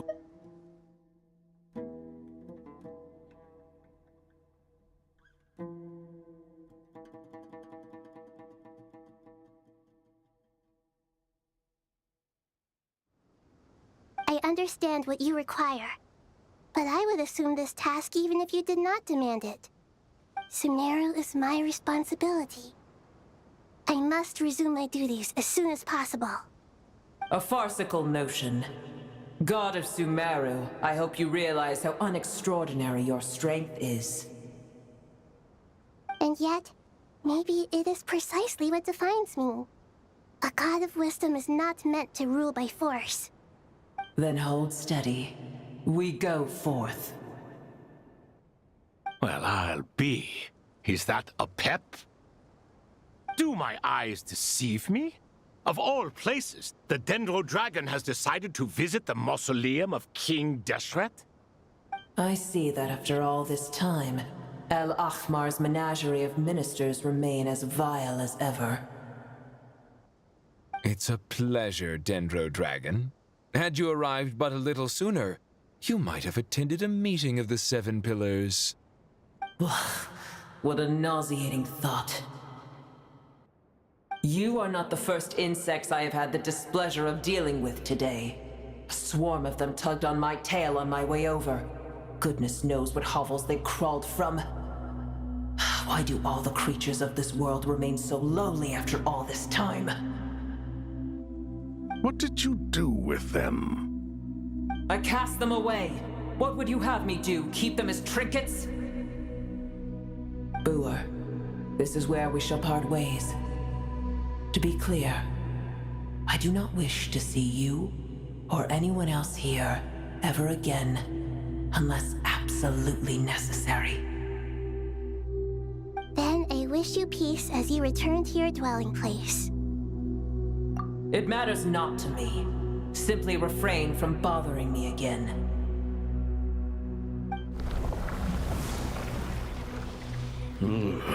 A force to be reckoned with. At times like this, I feel glad that she has no interest in any of this. Hold on, just hold on, okay? We're almost there. We made it. Huh? Wait, that voice! It's... Uh-oh! I'm gonna fall!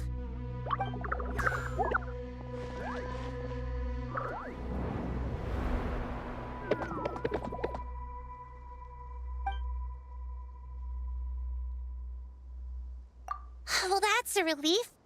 A pair of safe hands indeed. The Dendro Archon's familiars. They are the last thing I expected to see here. Huh? Wait, what are the Aranara doing here? Don't you guys hate the desert? Obviously I was worried about the Dendro Archon. I've been supporting them with my Pari powers the whole way here. Oh, you seem pretty nervous. Is it because there are too many people around? Not just people. It's all these non-human beings, too. It's hard on them. I can't believe you made such a long and dangerous journey just for my sake. I appreciate your support so much. Thank you all. I'll have to ask everyone to wait while I help our new arrival settle in. Once I'm done, I'll gather everyone to discuss our next steps. Traveler, Paimon, shall we find a place for our friends to stay? Awesome! Let's go! Well, first I have some questions.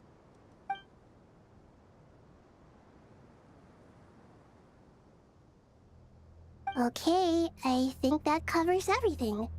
Thank you. We can get going now.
everyone.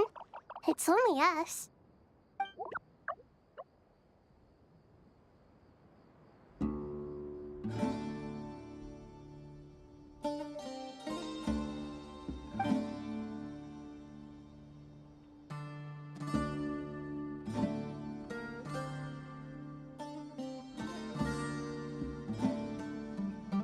It must be very tough for you coming all the way out here, especially since you don't like the Voluka.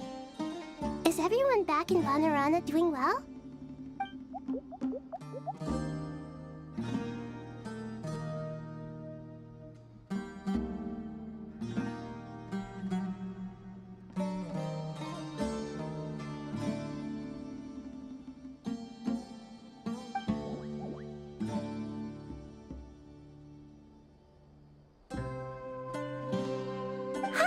Everyone's here.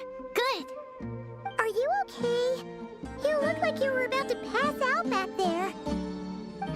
Then you're forgetting who I am. Don't underestimate me.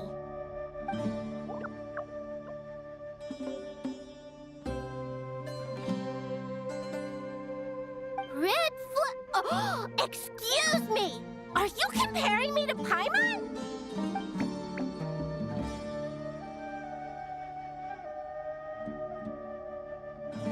I suppose everyone is gathered here because of me. As we can see, the situation is critical, and everyone is very busy with their various tasks, so...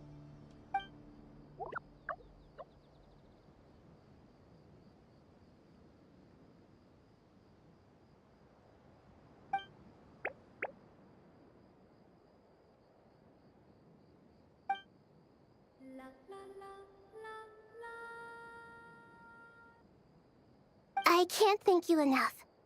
Right now, we're focused on restructuring Aru, processing excess information, and helping restore everyone's confidence. I'm sure you'll find it all very straightforward. I can help too. Just let me know where I'm needed.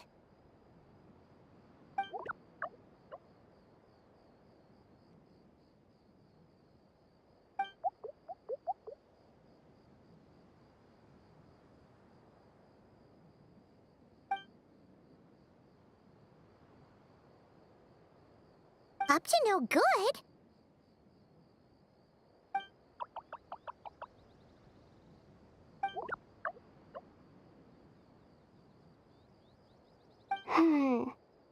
That definitely sounds suspicious. Traveler, Paimon, I have other work to attend to here that needs to take priority. Could I trouble you to investigate the situation Arabalika spoke of? No problem. Leave it to us. Thank you. I'm counting on you.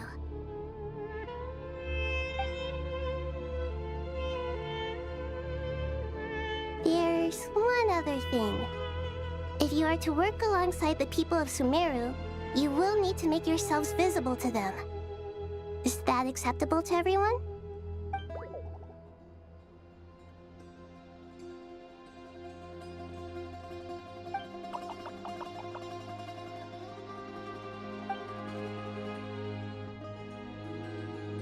There's nothing to fear. No one here will hurt you. But if you do feel afraid, don't worry. Just call my name and I'll be there.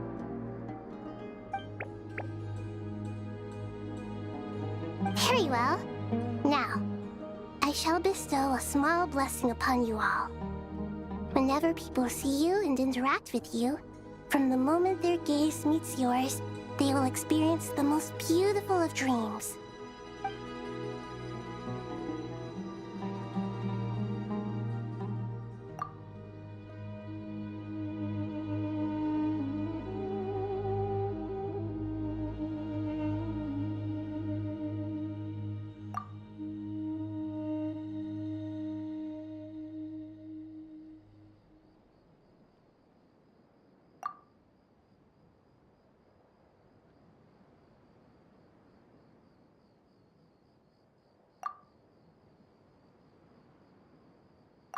Do not fear. We will face it together. This too shall pass.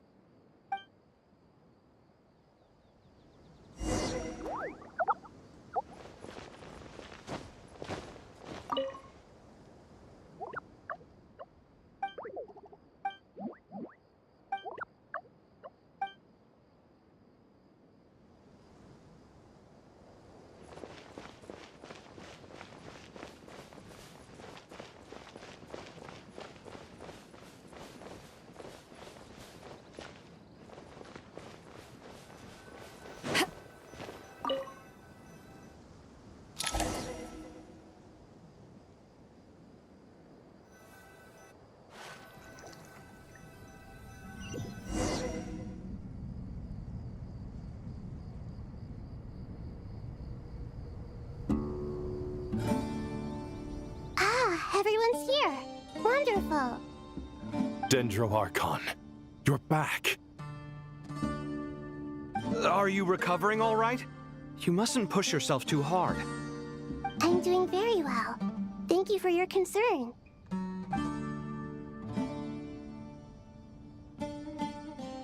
I see. Using the power of Aru to reboot the Akasha and gain access to Irminsul. It's a sound plan, although... I regret to be the bearer of bad news, but with the state that Irminsul is currently in, it's impossible to access via traditional means. Even the Akasha won't change that. Alas, we had feared this may be the case. And what about non-traditional means? Non-traditional means? Are you saying... Desperate times call for new measures.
Ah, it's you.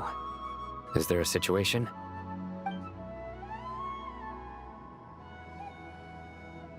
The Aranara have good intuition when it comes to people. In other words, there may well be a traitor among us. Given everything that's going on, I'd be more surprised if there wasn't. Miss Nefer, as a professional intelligence broker, I trust you have a solution? Not one that I'm willing to volunteer. What's in it for me? Let's say I'll treat this as a pilot project aimed at expanding your intelligence operations. Whatever business you're in, an avenue to demonstrate your abilities could never hurt. I like the sound of that. Glad we're on the same page. Given that you rarely set foot in Sumeru, practically no one at Caravan Rebot knows who you are. I take it you've read the files on everyone in the area? Yes. I also skimmed the list of evacuees, and am more or less up to date on where everyone stands. Any initial suspects? Limiting the scopes to males whose recent activity could be viewed as suspicious. I've identified 3 names. The Aranara saw 2 people talking, but currently we only have 1 suspect. The other person was probably just a messenger, and in all likelihood has already left Caravan Rebot. Everyone is heading for the desert per the evacuation order. Anyone willing to turn back at this stage is almost certainly with the Fatui. There's no way it was a spur-of-the-moment decision to act at a time like this. This spy must have been planted long ago. We need to smoke him out from wherever he's hiding. Sounds like you have the beginnings of a plan.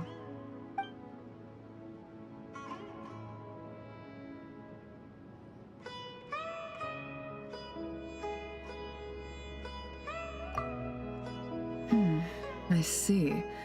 Your suspicions are well-founded. I'd be watching him too if I were you.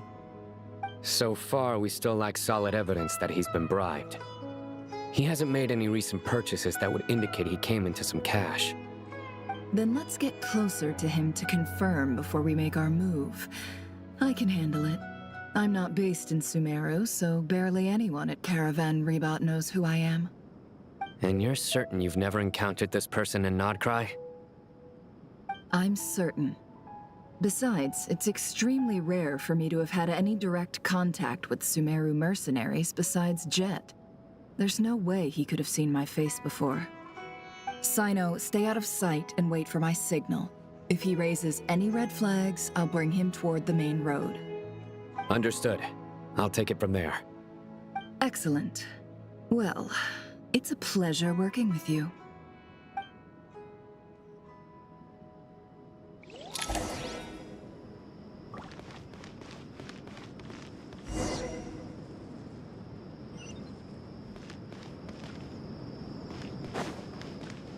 No more lies.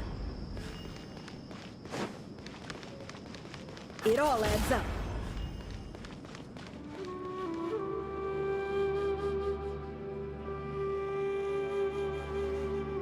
Darker skin, scars, frequents the desert and has ample combat experience. Nothing unusual about how he dresses or acts. What's that he's looking at? A coin. Interesting. Could that be how his contact paid him? Conveniently discreet for someone trying to hide any unexplained income. And yet it could be highly valuable.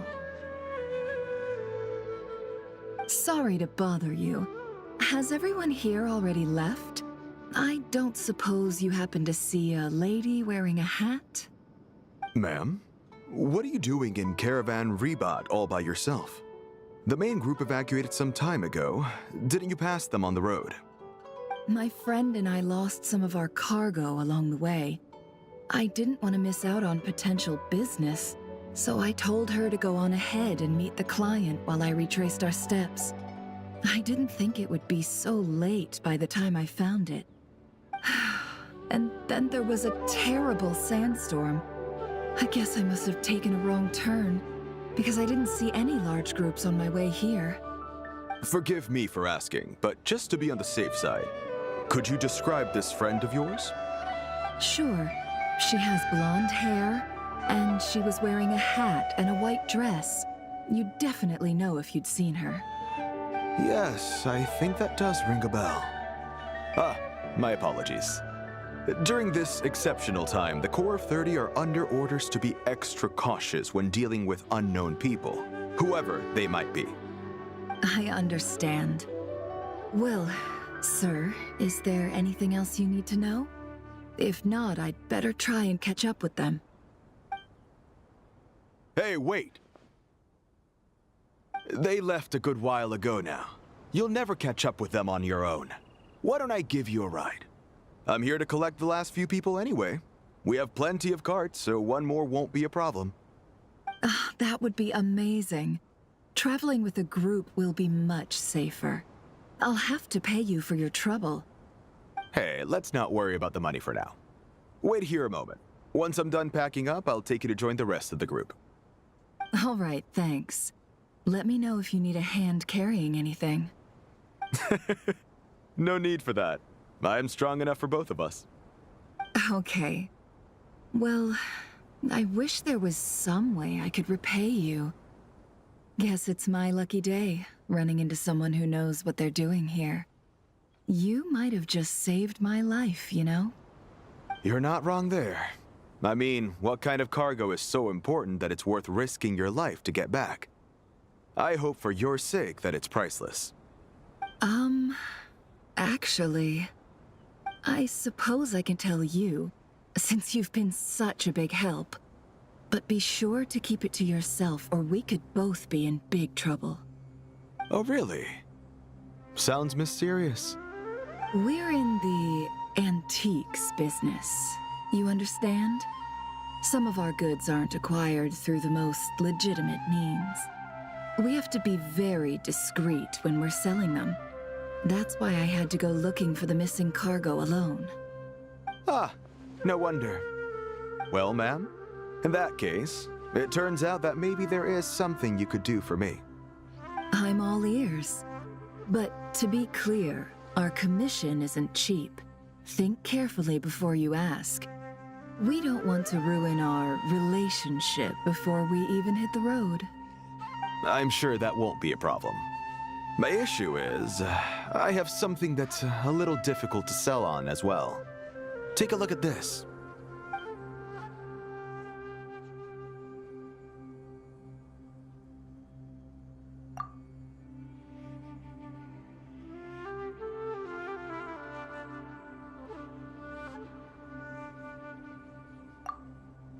Pure gold.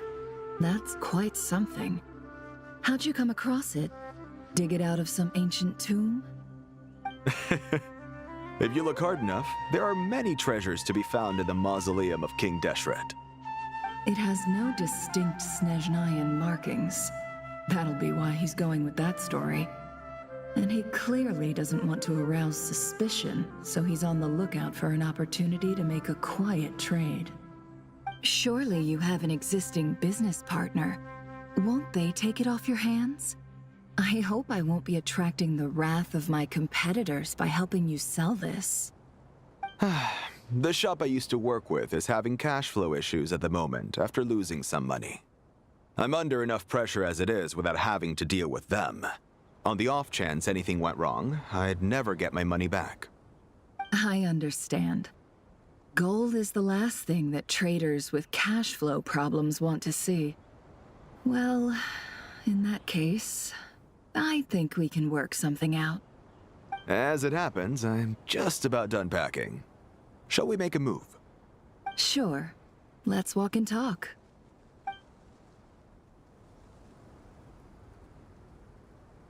This evacuation was a huge operation. They needed a few people to stay behind and tie up loose ends. And I ended up being one of them. You're lucky you ran into us in time. I certainly am. I don't know how this happened. One thing led to another, and look how it ended up. I just hope our client doesn't get spooked and cancel their order. Fingers crossed. But either way, life goes on, and we all have to make a living somehow.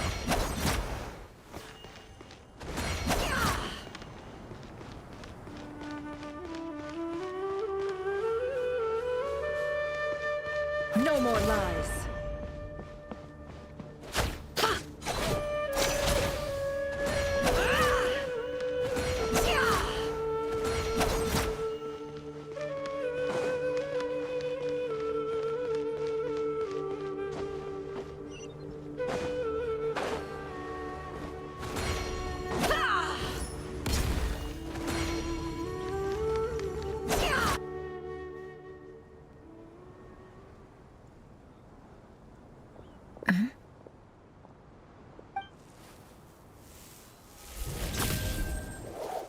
Hands where I can see them. General Mahamatra! No, wait! What are you doing?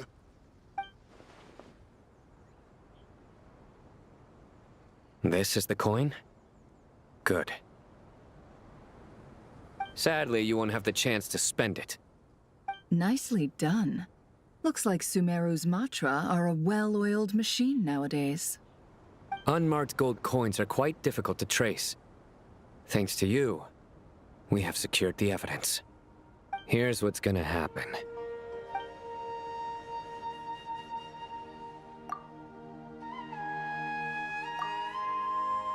Southeast from here, leeward side of the hill. That's where he's meeting his contact. Great work. Candace tells me your interrogation skills are highly effective. Hers are quickly catching up. She's improved a lot in recent years. Looks like it's over to you for the next step. Because I'm quickest on my feet? Because you know how to trail a target. Plus, it'll be easier to monitor their activity from the air. Fine. I'll be quick. One more thing. The Traveler just brought a message from the Dendro Archon. Once you're done with this, we're to meet up at the mausoleum of King Deshret. Got it. Will do. Are you sure you'll be okay on your own? Gee, I don't know. Maybe you should come with me. Okay. Then Paimon's coming with you. Really? You do know this is a stealth operation, right? Meaning, you have to be quiet? Paimon, are you sure about this? Well, Paimon at least wants to give it a shot. Like everyone says, if you never try, you'll never know. Besides, being the best guide in Teyvat has to count for something. This should be a piece of cake. Fine. Join me if you want. But be warned. If anything goes wrong, I'll have to gag you and shove you into a bush. No need! Paimon will be super careful. Promise! Good. Then what are we waiting for? Let's go. Ah! Coming! Coming!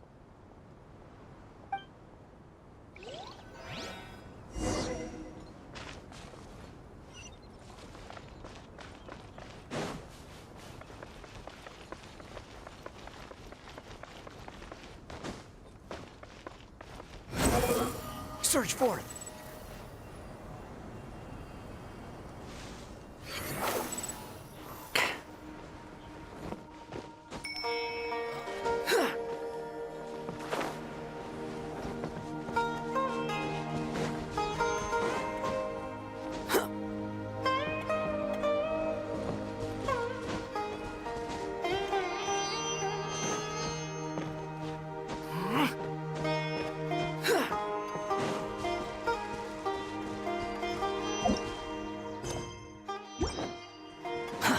Too slow.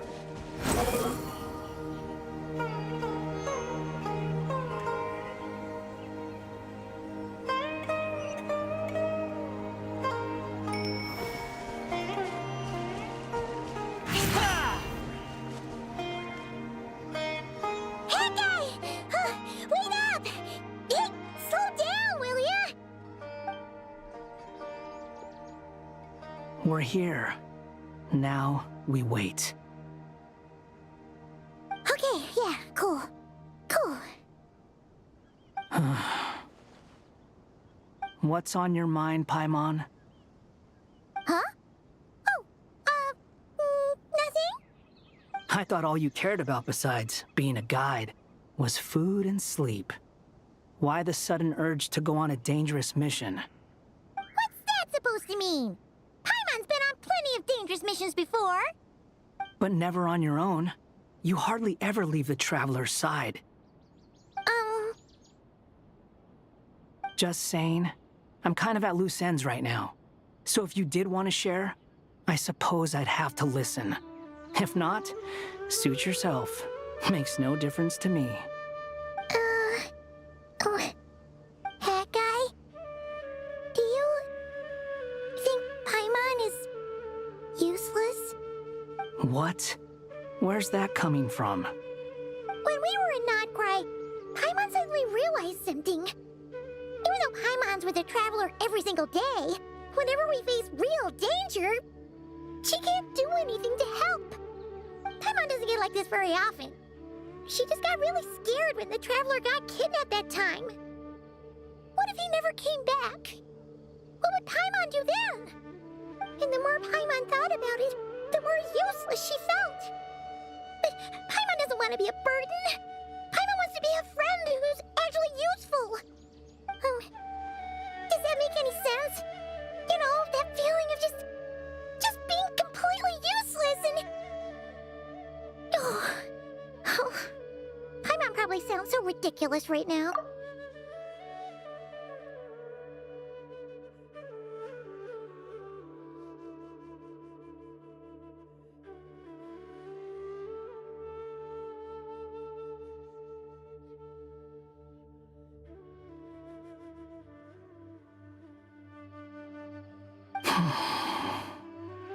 You asked the right person.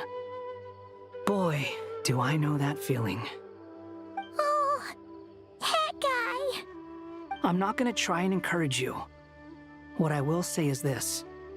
When you start doubting yourself, you have two choices. Give up or change. You have to make the decision to move forward. Otherwise, no amount of consolation from other people is gonna help you. So ask yourself, what do you want? To get stronger? To learn more? Whatever it is, go do it. You won't have any regrets if you can at least say that you tried. Oh, all right. Something's not right. Shouldn't they be here by now?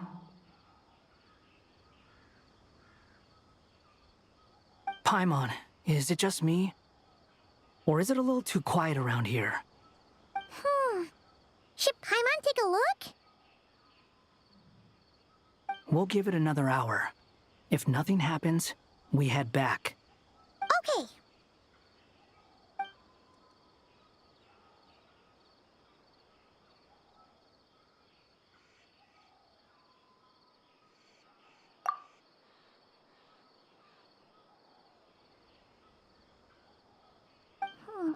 How strange. We've been here for ages. Where the heck are they? Have we been stood up? What is it? Did you think of something? Something feels off about this whole situation, but I can't quite explain why. We know for sure that the guy Sinocot had something set up, yet somehow his contact is a no-show. So, either the handler got caught, or, more likely, they decided to cut our guy loose. But how would they know to do that? Wouldn't they at least send someone here to check things out? That's the problem. They couldn't possibly know what's happening here. Unless...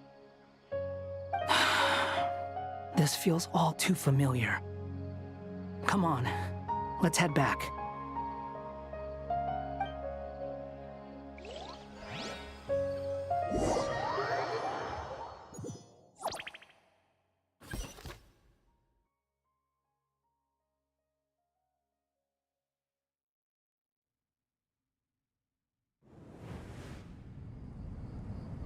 Even though this isn't a formal meeting, I'd still like to start by saying how grateful I am to each and every one of you.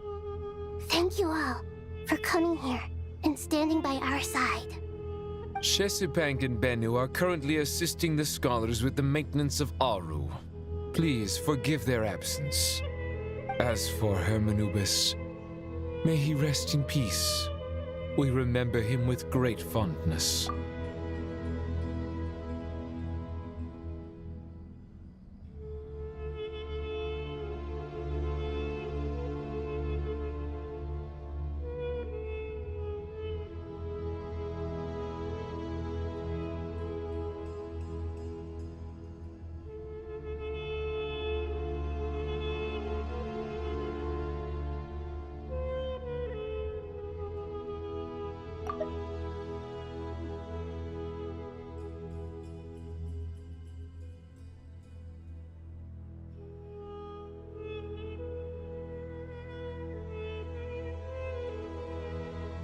There have been times when I imagined what it might be like to meet you all.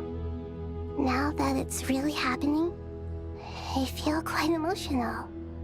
Time has taken many things away, but that which remains is all the more resilient. I must say, there is one thing that rather surprises me. You appear to be in good spirits, Lesser Lord Kusanali. But even so, I can sense that the life force given to you by the Dendral Dragon has far from fully resolved the problem of your vitality. Oh no! So even a Pep's power didn't work? Don't worry, Paimon. It worked very well indeed. The issue is how closely I am tied to Irminsul. Until the problem with it is resolved, there is no way I can fully recover. Sumeru has undergone tremendous changes during your absence. When gods pass away, inevitably, people's faith in them grows weaker. You must have sensed it already. Your power is not what it once was. Regrettably, this is true. I too have grown weaker due to the effects of Irminsul. Right now, we're all in quite a sorry state. Then what do you suggest? We take all the help we can get. Sumeru is our shared home. You and I, gods and humans alike. We must unite all our strength in this moment. Though Al-Ahmar is no longer with us, the alliance between the three gods remains in force. Regardless, as subjects of our king, we have a responsibility to support Sumeru through this catastrophe. Not to mention that it was the people of Sumeru who released us from this prison of Aru. Times have changed, and the people of today possess greater wisdom than those of the past. You really know how to give a rousing speech, Goti. Now then, let us learn more about your plan. The brightest minds of the Sumeru Academia are busy opening and renovating Aru. They claim it has something to do with Irminsul? Correct. Irminsul has existed in Teyvat since the very beginning. But during the Age of the Dragons, it did not possess the significance it holds today. After the Heavenly Principles arrived, the power of the Light Realm was divided into elemental energy, and Irminsul was refashioned as a device that records and preserves all information. Since then, everything in this world has been inextricably linked to it. As the Dendro Archon, I have a duty to protect Irminsul. To Sumeru, it is both a national treasure and undeniably a major threat. Teyvat has seen many upheavals in the last few years. The most recent of these was a major crisis in Notcry, which forced Sumeru to be even more vigilant than usual. I made sure to monitor all the pathways through which an outsider could potentially transmit themselves into Irminsul. But despite my efforts, a major problem still arose within. I still believe that someone has actively invaded Irminsul. But rather than taking any of the pathways I referred to, the intruder chose instead to utilize the most direct route, and the only one that cannot be protected against, by entering Irminsul through death. I see what you mean. You cannot simply stop all deceased souls from returning to the ley lines because of a potential invasion that could occur at any time. That's right. As important as it is to guard against external threats, I couldn't allow myself to stop the souls of the departed from finding peace. Please, understand how difficult this predicament was for the Dendro Archon. Defense has never been an easy task. After Irminsul was invaded, my authority was quickly restricted. Soon after that, the tree began denying access to any connections. I'm sure you feel responsible, but you are not to blame. No one can predict every possible disaster. There will always be trials and tribulations for the world to endure. But the people of Sumeru should not have to endure this. We must find a way to break through the lockdown and connect to Irminsul. And this is why you need Aru. Yes. The only thing in Sumeru capable of rivaling Irminsul in terms of overall function and performance is Al-Ahmar's legacy, Aru. All I managed to do before falling into a coma was make some minor adjustments to Irminsul. Using Aru is a last resort, and a move that comes with enormous risks. The Scholar's initial plan was to borrow Aru's power to reboot the Akasha, then use the Akasha to connect to Irminsul and investigate. Unfortunately, Irminsul has suffered far greater damage than they first thought, rendering that plan futile. To rise to the challenge, we had to resort to a more extreme and far costlier means. This has led to a number of new contingency plans. To reclaim Irminsul, our brightest scholars have made further modifications to Aru with multiple goals in mind. I thank you all for giving them your blessing in this endeavor. Human wisdom has clearly improved over the millennia. You have not only our support, but that of the Jinn, the Aranara, and the Pari. Together, we will do everything in our power to save Irminsul.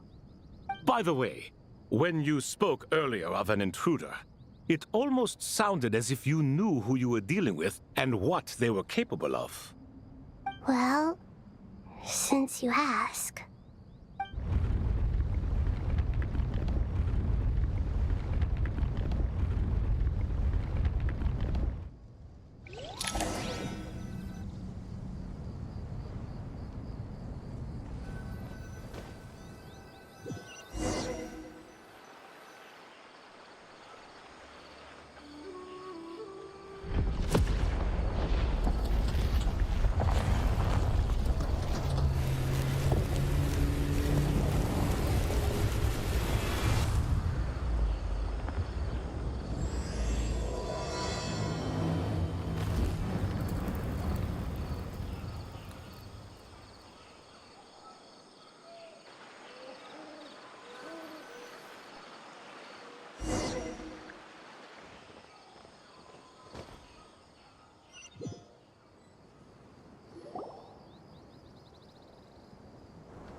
Dr. Tighnari!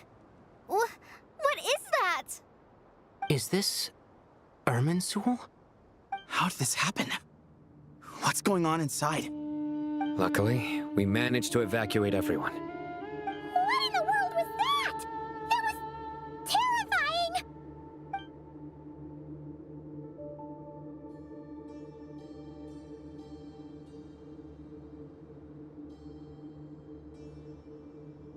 Oh my. I understand now, Dendro Archon. You make yourself quite clear indeed. Not once over the millennia has Irminsul been so terribly afflicted as this. Please continue, Dendro Archon. Irminsul's root system is what comprises the ley lines. In the past, it has always been hidden away, going unseen by the general populace. But now, an evil intruder is making it reveal itself. It has become a tree of unbridled greed. A clear sign that a deranged experiment has advanced to a new stage. Blasphemy. From where I stand, an experiment in the name of blasphemy sounds rather improper. But if we are to honor Dottores' will, this is what we must do. The birth of this tree proves to me beyond doubt that this incident is connected to him. But to explain the situation in full, there is someone I need to tell you about.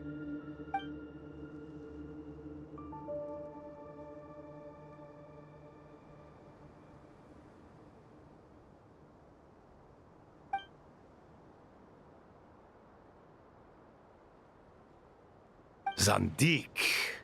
So it was him. I saw him in the desert once. A man of supreme arrogance. So this is where it has taken him. But didn't Dottore die and not cry? How is he still able to do all this? He must still have loyal followers amongst the Fatui. Even so, I'm still unclear as to how he has been able to wield such a profound influence over Irminsul. I can confirm that Fatui forces have arrived in Sumeru City. Furthermore, Irminsul seems to be undergoing some kind of mutation. Evil branches are beginning to grow. Things that do not belong to this world are slowly but surely materializing. Sorry, I couldn't think of any other word to describe it. They don't seem to be fully formed physical entities yet, after all. But they are gradually becoming real. A baleful tree, climbing up into the heavens. Speaking of Dottore, I have some information on that front as well.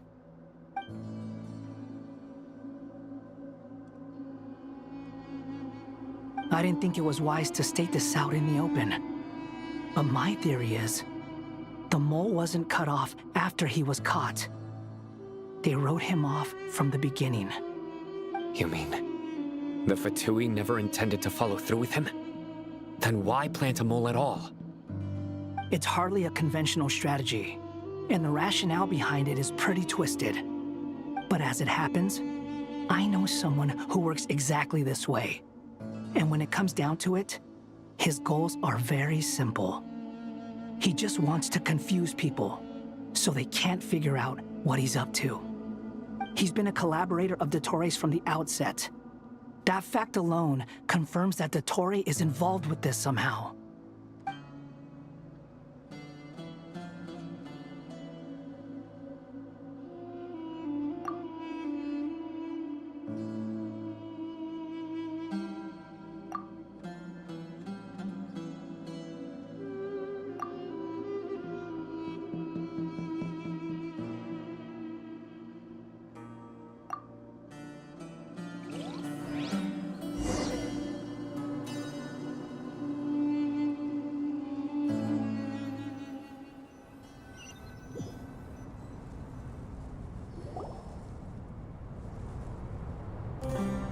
There is still much to be done.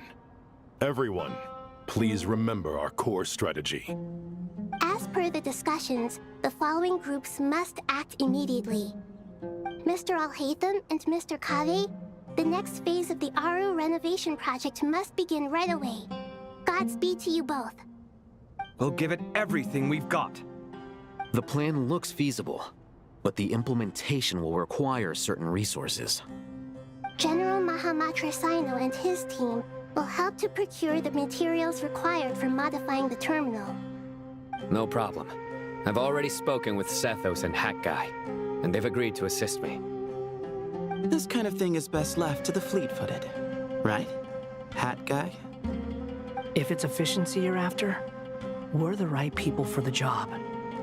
Following up on the elemental energy amplifier we discussed, Ms. Dory, I assume you're the one most familiar with the status of this project. Aside from the Dendro Archon, of course. Yep, that's right. Leave it to Lord Sangama Bay. Got it. Well, I'd like Madame Farazan, Kale, and Nicole to support Dory on the technical side. You can count on us. Will do. Rest assured, I'll take good care of Kale. Dia, Candace, and Nefer, you'll be in charge of negotiating between the various parties. I trust you remember our goal. You bet. We can handle it. Good. I believe that covers everything. Tighnari will provide ad hoc support as needed, if that's okay. Poor Tighnari. Must be tough being Nephis' student.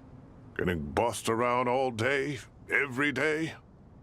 Hey, don't try and drive a wedge between us, you old rascal. All it says to me is that Master Nephis has faith in everyone's abilities. While I'm nominally here as backup, I doubt there will be many situations where my help is needed. Exactly. Finally, Traveler, you and I will head to the border between Sumeru and Natlan. Once that task is complete, I'll be asking some of you to accompany me to the Eternal Oasis.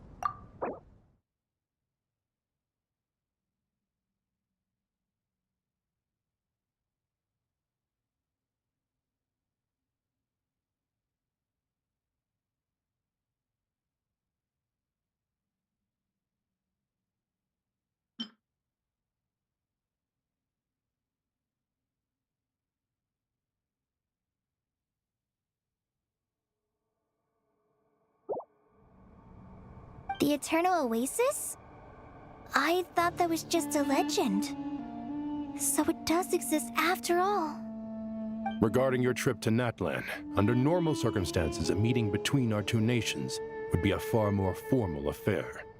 Unfortunately, Sumeru is all but completely cut off from the outside world at present. So regretfully, we won't be able to give the Pyro Archon Mawika the grand reception that she deserves. My apologies for the inconvenience. No point putting too much pressure on yourselves. That goes for everyone. Right. Especially you, Dendro Archon. I'm sure you're still feeling quite weak. Don't worry about me. The Dendro Dragon's life force will sustain me. Plus, we'll be there every step of the way. Nahida will be just fine. Yes, I believe in myself. And I believe in every one of you. Well, time to get going.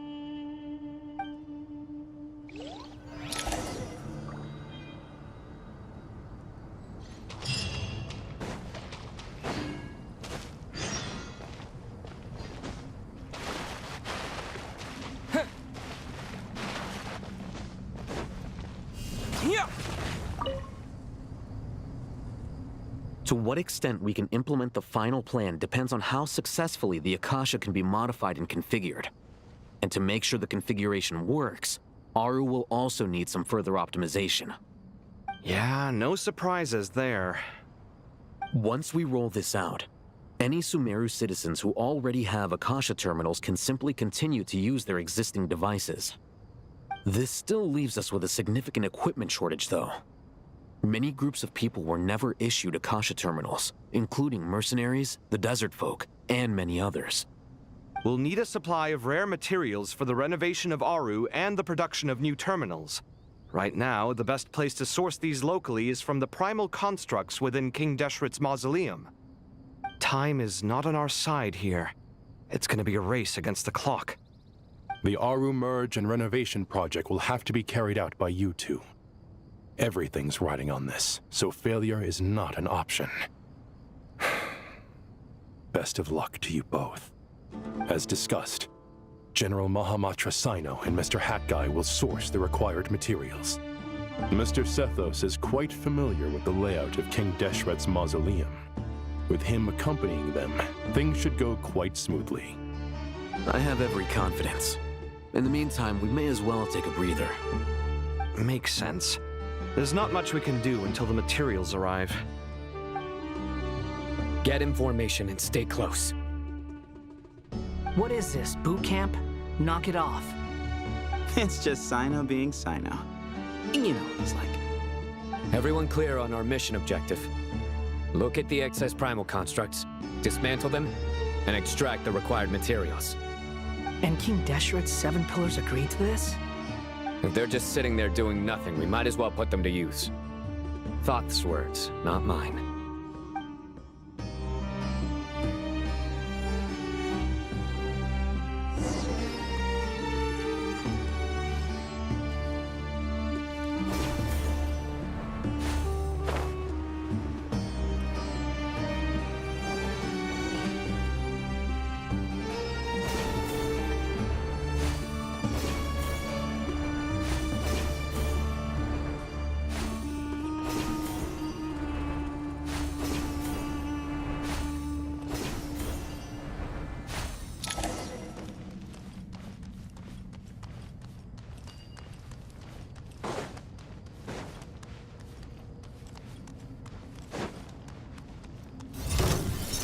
Through me, justice is served.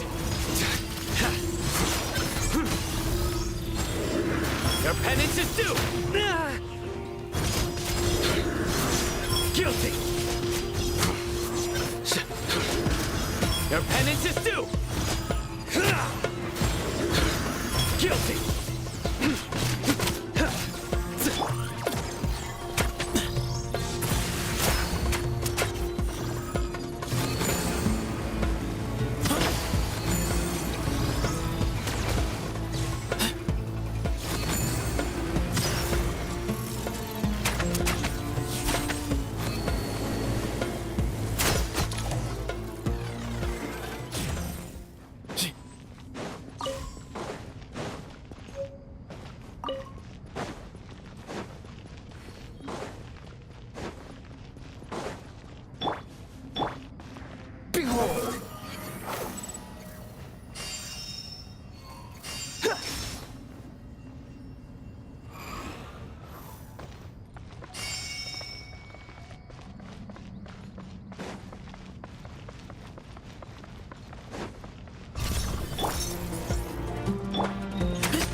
Excuse me?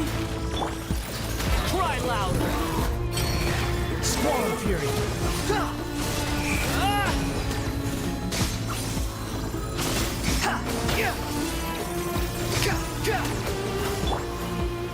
Futile! Judgment is upon you! You stand condemned! Your penance is due! Guilty! You stand condemned!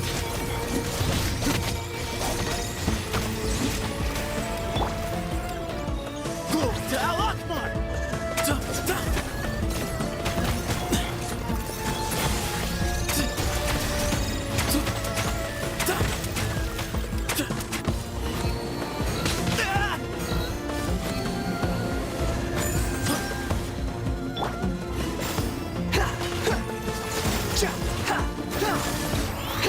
How amusing!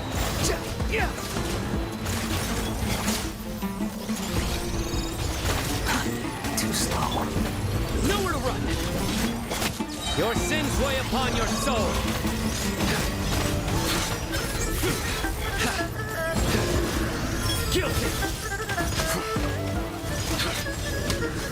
He's staying condensed!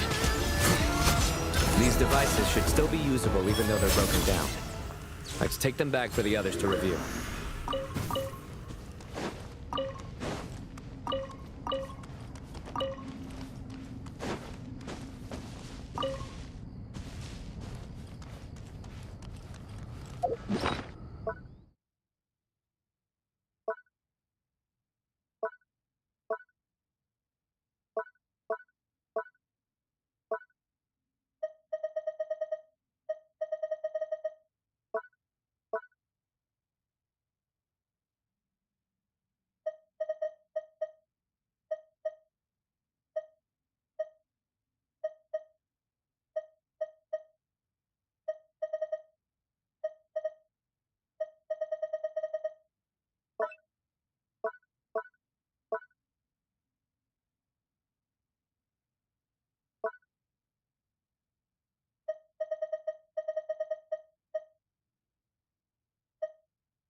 Behold!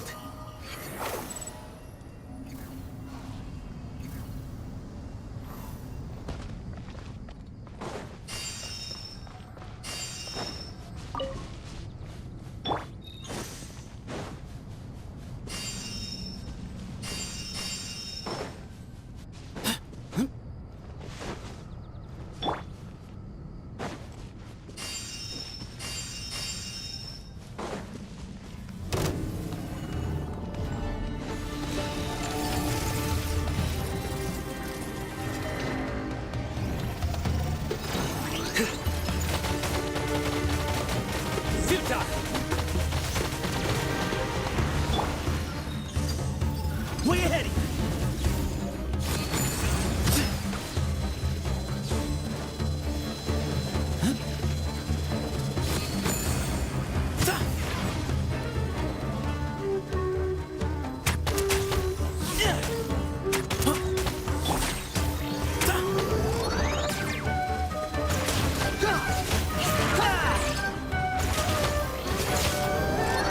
The wind rises.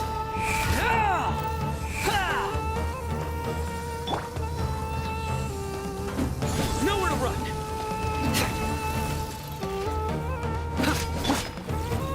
Give me some space.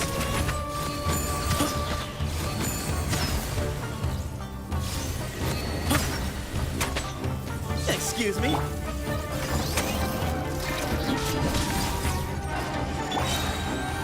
Wretched vermin! Quit following me.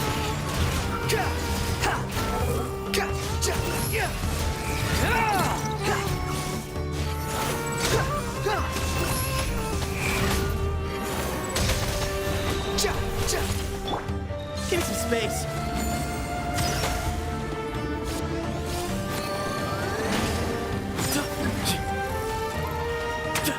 Way ahead! Through me, justice is served!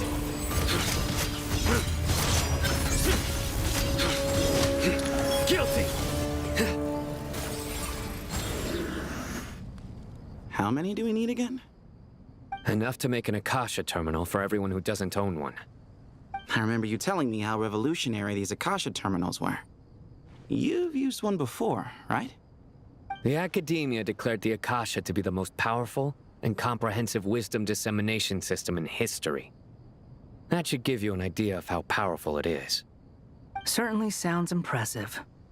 Neither Hat Guy nor I have ever had an Akasha terminal.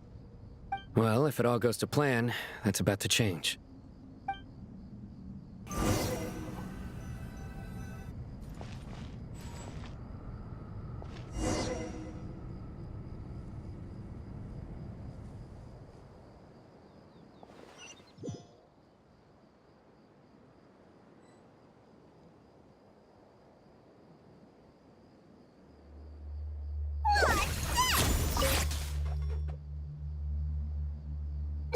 Hey, thank you so much for handling the delivery. What a long way it was. You've really outdone yourselves. I'm well aware what a bumpy, dangerous journey it must have been. Now, I would have loved to oversee the process myself, but of course, those of us who know the plan can't leave the mausoleum. Oh, trust me, I'm patting myself on the back for my assembly work here. Simply flawless work. But will you really be needing all of this? According to our plan, yes, this is the quantity required. I have no complaints about the quality either. Only the price. So expensive. I heard you covered a lot of the funding out of your own pocket. Oh, that's an exaggeration.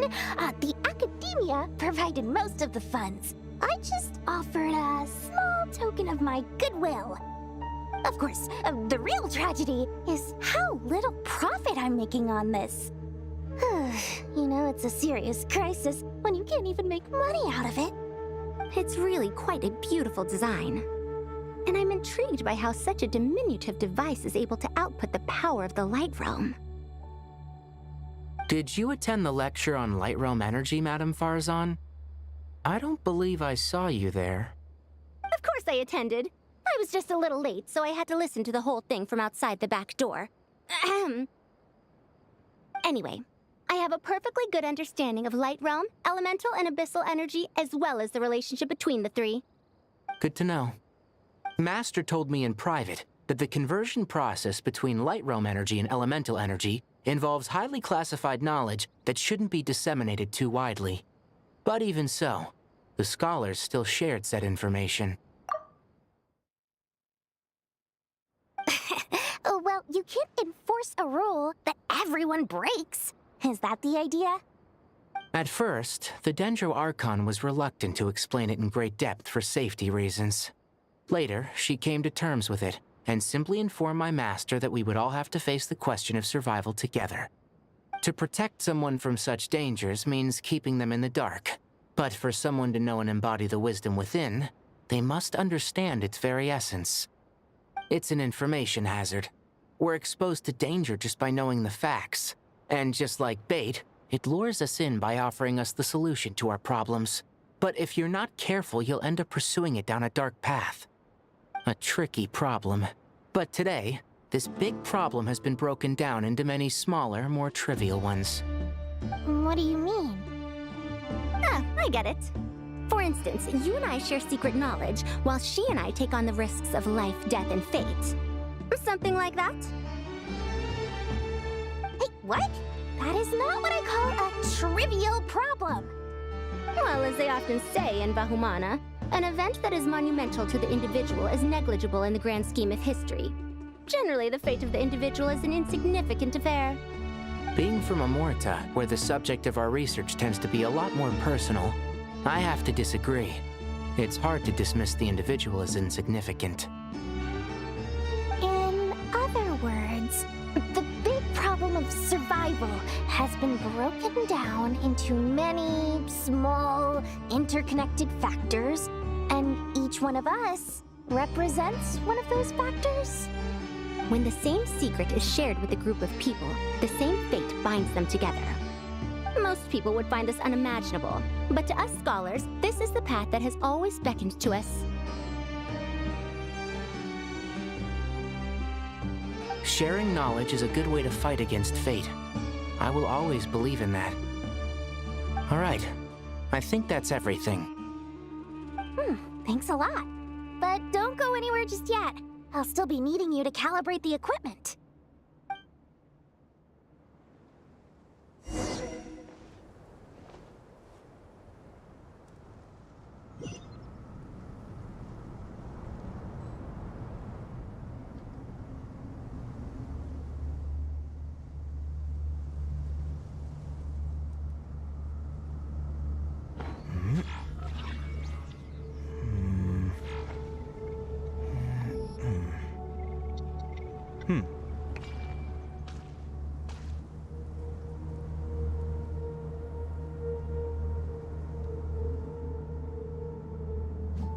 Scanning.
clear.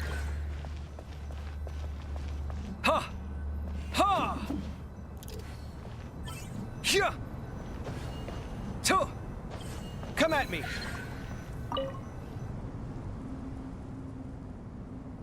Okay, the materials are ready. We can proceed with the next phase. Alhaitham, how are you getting along? Most of the information in Aru is written in ancient desert scripts. Some of this is written in a tribal language, while other parts seem to be a variant of an Oasis script, based on the glyph forms. Oh.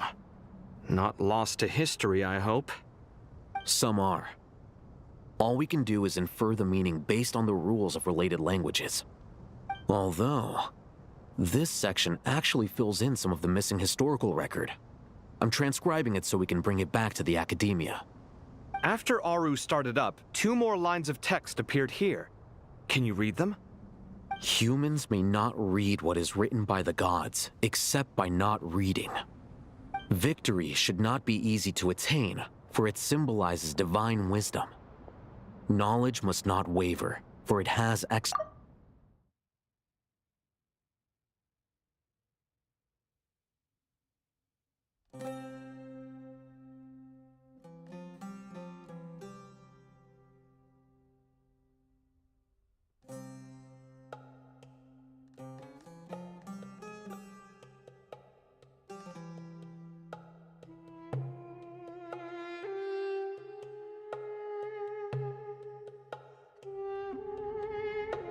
Is this a clue to solving a puzzle?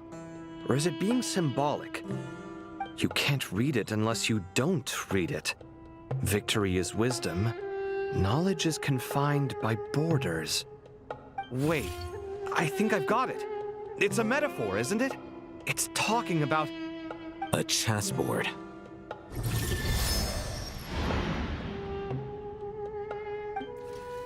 You were right. The youth of today are skilled at solving riddles.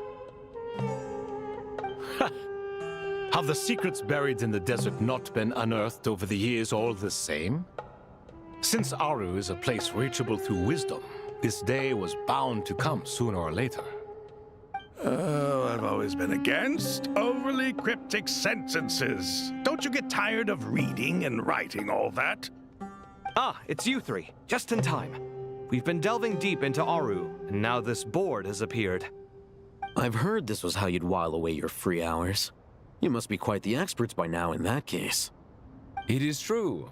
King Deshret's chess games are some of the most well-loved of all his wonderful creations. If you have ever been to Safhe Shatranj, you may well be familiar with the chess pieces you see here. Is this chessboard supposed to be another visualization of the interior of Aru, then? Naturally. Visitors, everything is ready. Only by completing the challenge on the board in accordance with the rules will you be permitted to overwrite Aru. 1 second. It's not dangerous, is it? Dangerous? Why, yes, of course. I should be the one to go, then. Wait for me here. Sounds like the self-confidence of our present company has rubbed off on you. Don't be ridiculous. I'm your upperclassman, and that means I have to look out for you. I appreciate the sentiment, but a game of chess typically requires 2 players. Besides, I'm sure they won't let things get out of hand. Keeping things relatively safe is in your best interest too, isn't it? Fair enough. I mean, you guys are controlling the difficulty, so please don't go too hard on us, all right? Ah, but Bennu said he wanted to put some respect into these whippersnappers. All right, all right. Thank you. Obviously, we'll still try to be careful. This doesn't seem like ordinary chess. Is the goal to defeat the opponent? No, you must enter the board and pass the trials we have placed there. Ready? Let's do it.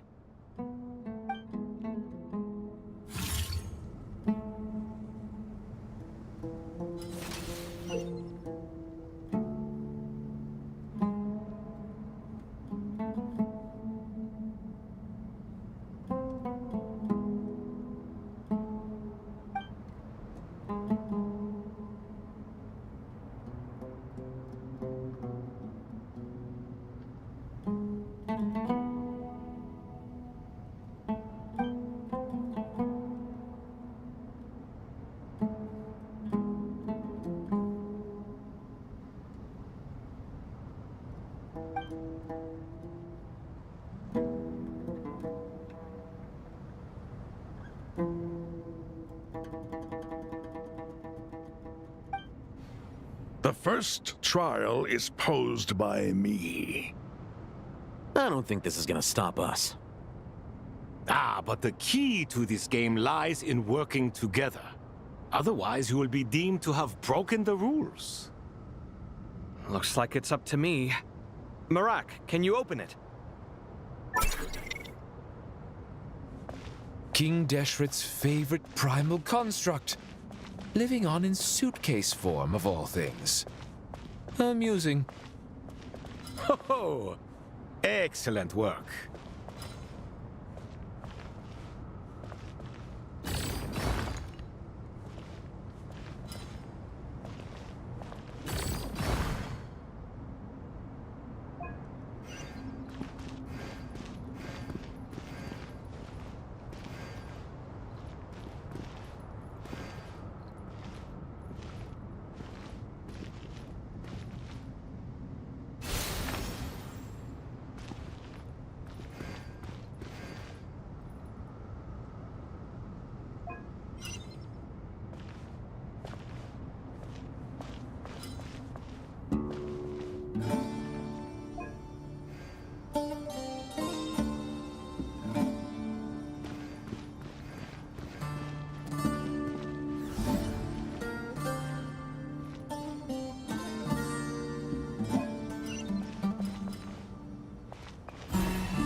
Now is the time for my trial.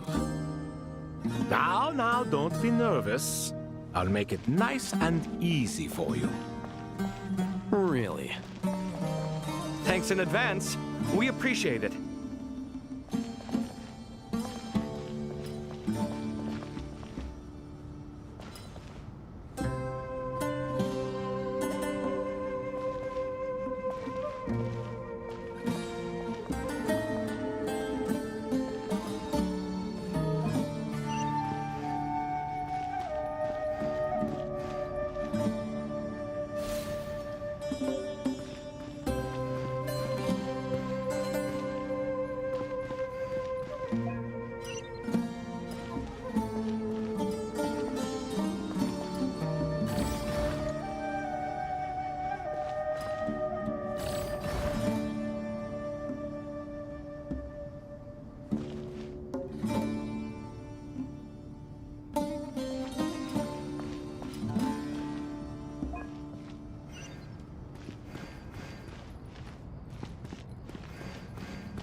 Now is the time for my trial. Now, don't be nervous. I'll make it nice and easy for you. Really? Thanks in advance. We appreciate it.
Now is the time for my trial.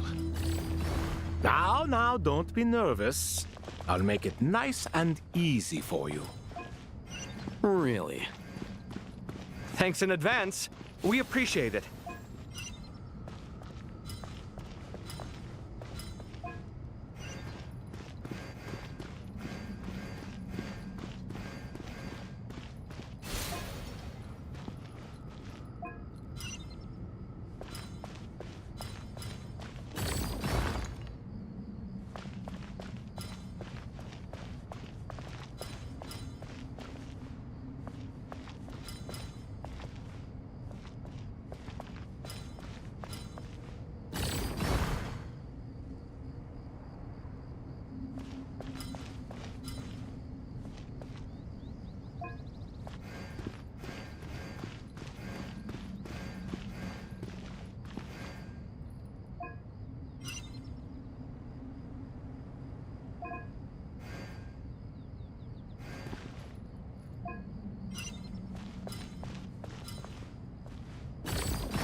Ibis King, don't you think this all rather inappropriate? You may as well be handing them victory on a silver platter. Do not expect me to follow your lead. Ha! Suit yourself.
Alhaitham, what are you thinking? If you don't want to wait, you're free to leave. I never wanted to wait in the first place! Chessboard gave me no choice. If you say so.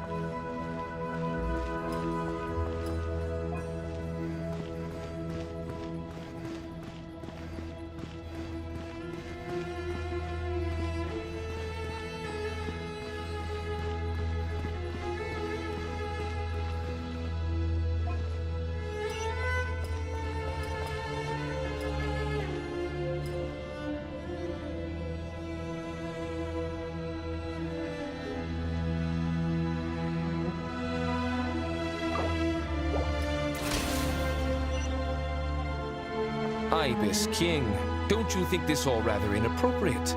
You may as well be handing them victory on a silver platter. Do not expect me to follow your lead. Ha! Suit yourself.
Strange time to catch up on sleep.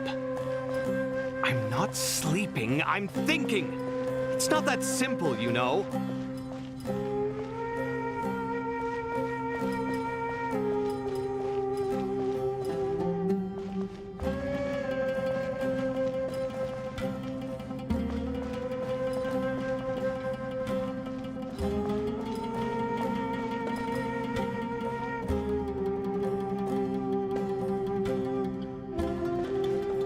Strange time to catch up on sleep. I'm not sleeping, I'm thinking. It's not that simple, you know.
Ibis King, don't you think this all rather inappropriate? You may as well be handing them victory on a silver platter. Do not expect me to follow your lead. Ha! Suit yourself.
strange time to catch up on sleep.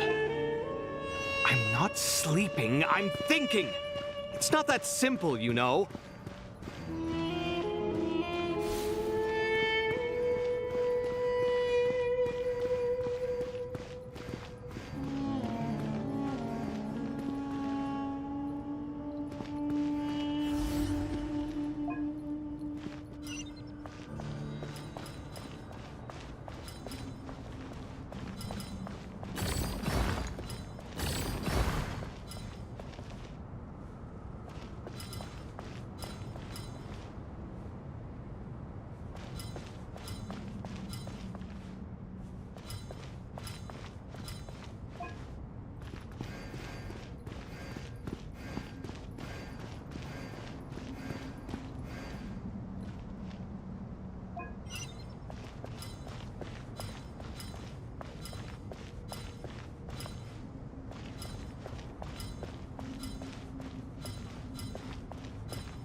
Done.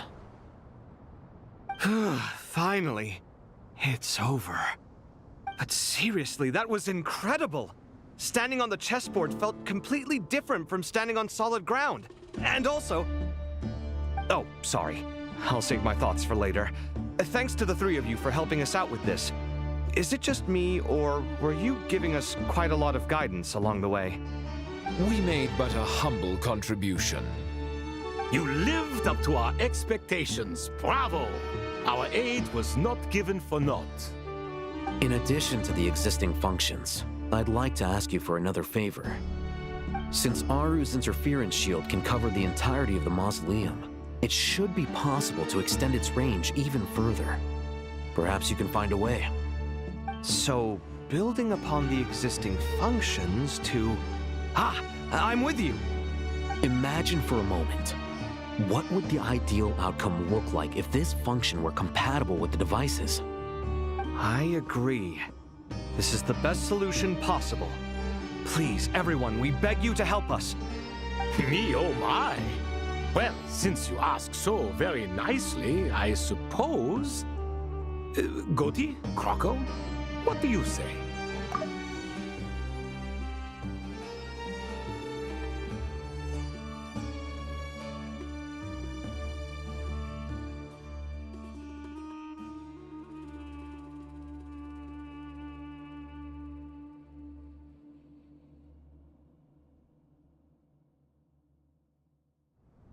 Naturally.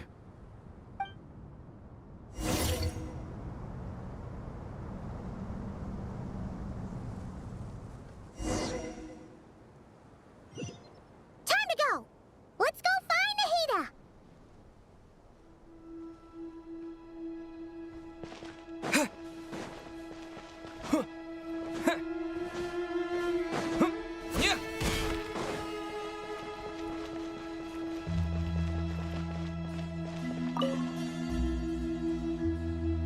There you are. Miss Nicole truly is an angel. She shows great wisdom in guiding others, and she has already sent word to Natlan on our behalf. She said that while the other members of the Hexen Circle are busy with important work, she is quite free, and she is more than willing to accompany the people of Sumeru for the entire journey. Oh, yes, Nicole, all right. Always super patient and loves to help everyone out. She's the best. She is. So kind and enthusiastic. Well, time for us to get going. Let's head out.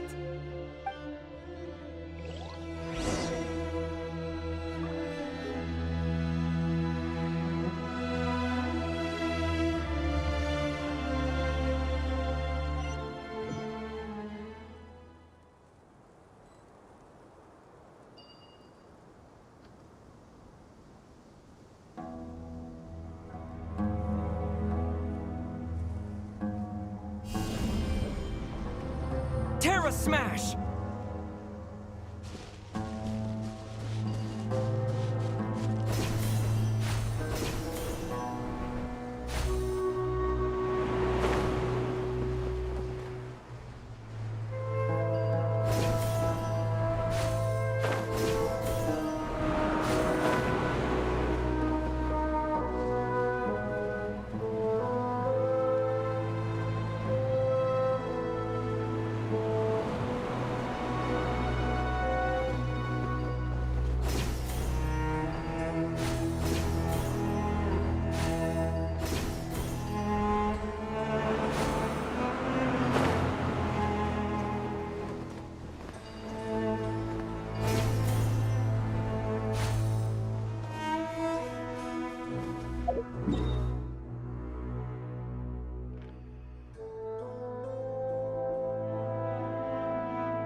This should be one of the closest places to Natlan in all of Sumeru. There's the barrier Nicole and Nefer mentioned. It completely cuts this nation off from the others. But why? Why separate you from the rest of the world now, specifically? And if I'm not mistaken, Irminsul was polluted once before, wasn't it?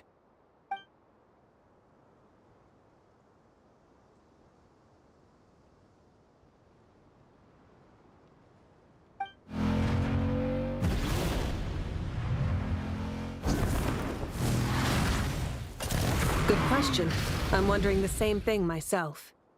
That voice. Mawika! You got here pretty quickly. Hello, traveler.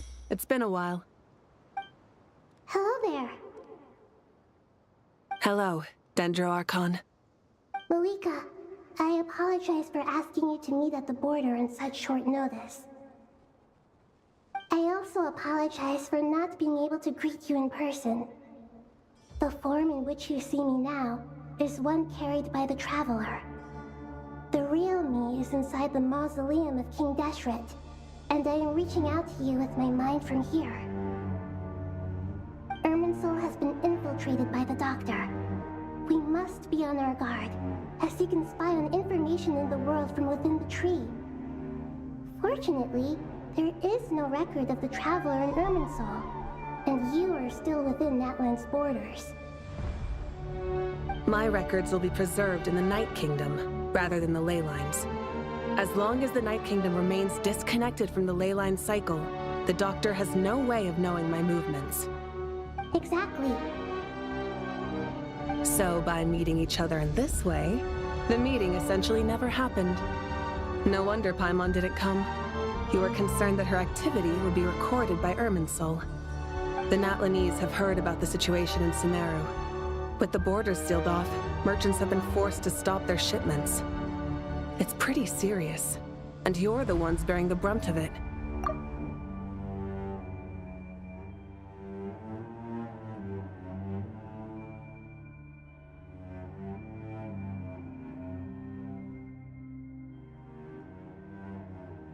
I'd like to address the question you raised at the beginning. I can offer a brief explanation, although it will sound rather cruel. I don't reach this conclusion gladly, but Irminsul predates the heavenly principles. It existed long ago, when the dragons of Natlan were at the height of their power. So even when the people of Sumeru became ill because of pollution, it was not a critical issue from the perspective of Irminsul itself. As long as it continues to function normally, the barrier will not be activated. But this time, the Doctor's invasion has directly affected the tree. That is what caused the barrier to deploy. The Heavenly Principles established a rule that when Irminsul is plunged into grave danger, a portion of power will be reserved to isolate Sumeru. That way, even if Sumeru is destroyed, the outside world at least has some time to catch its breath. We'd certainly need it. The Heavenly Principles created almost everything that exists in Teyvat today. To them, preserving the existence of the world and its inhabitants takes priority over protecting Sumeru. Meaning, protecting Sumeru now falls to you. Yes. My own power may be limited, especially compared to yours. But that doesn't mean that we're just gonna sit around and wait for the end. If necessary, I will utilize any and every means at my disposal. Nicole of the Hexen Circle didn't say exactly what this meeting was about, but after hearing everything you've said so far, I think I can guess where this is going. That's right. Nahida and I discussed it at length. We both know how presumptuous this is, but... You need the Pyronosis, don't you? Yes, you guessed correctly. Originally, I only intended to borrow it, but the situation is far graver than I foresaw. So instead, what I ask of you is to please give the Pyronosis to Sumeru. Why do you sound so nervous? There's no need to be shy. Surely a gnosis is pretty important to a god.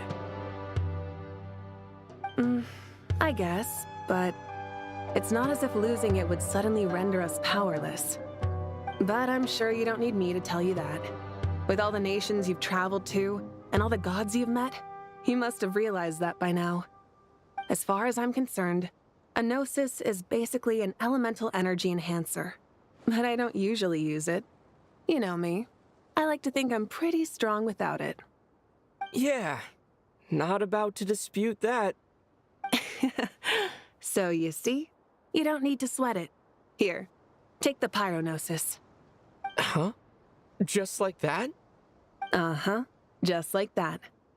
To tell the truth, I've always toyed with the idea of giving it to someone who needs it more than I do. I know you accompanied Nahida here to try and increase the chance of success. It's a good thing you did, because your involvement is one of the main reasons you've managed to persuade me. Are you sure about this? Handing over your gnosis just because of me? I won't try to quantify it, but trust me. Handing over the gnosis to Tumaini is far from the craziest idea I could think of. Besides, even if you hadn't come here personally, I think I still would have agreed to Nahida's request. Irminsul doesn't just affect Sumeru. It impacts all of Teyvat. I know all too well how difficult it can be to protect the things you care about. So logically, morally, or however you want to cut it, helping you is the right thing to do. You don't need to tell me the specifics of your plan. Where the Gnosis is involved, the tighter the secrecy, the higher your chances of success. Malika, my heartfelt thanks go to you and the people of Naplan. Don't mention it. But now for the hard part. How do I actually give it to you? The Irminsul barrier is right in the way. I have an idea.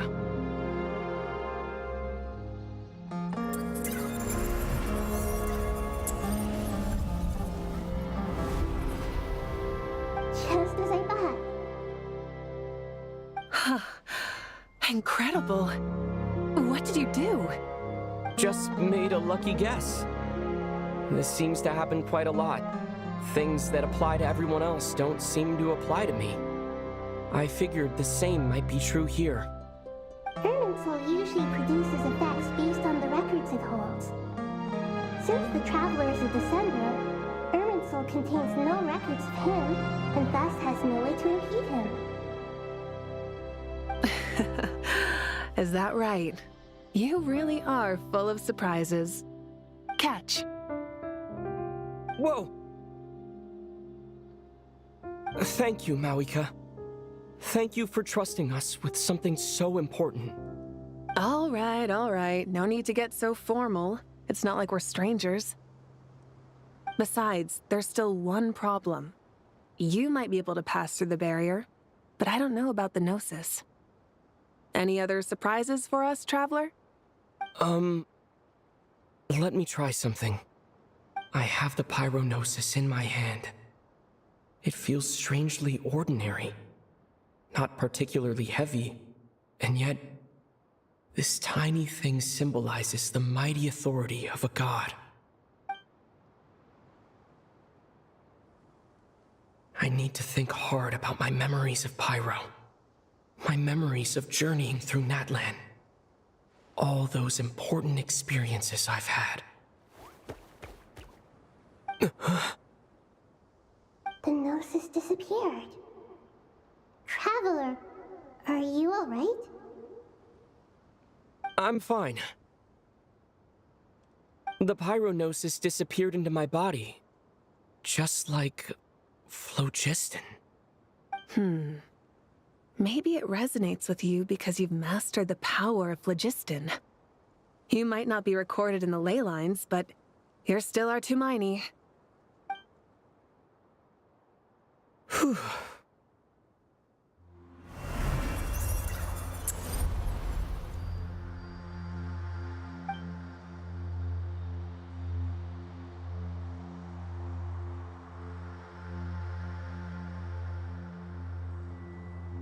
Please allow me to express my gratitude once again, Mauika. Pleasure. Well, I've given you all the help I can. The rest is up to you. Good luck. We won't let you down. Yeah, we aren't about to lose.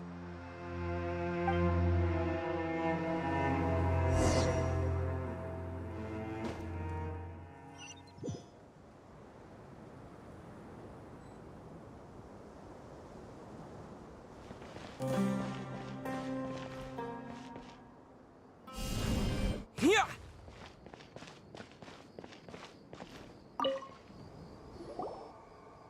Traveler, Paimon, how are you feeling? Paimon's a teensy bit nervous, but only a teeny tiny bit. Seems like she's gotten way braver over the last few years, huh? Of course. After all the adventures you've had with the Traveler, I'm sure you've gained a lot of experience and grown as a person. I'm doing all right. What about you, Nahida? How are you holding up?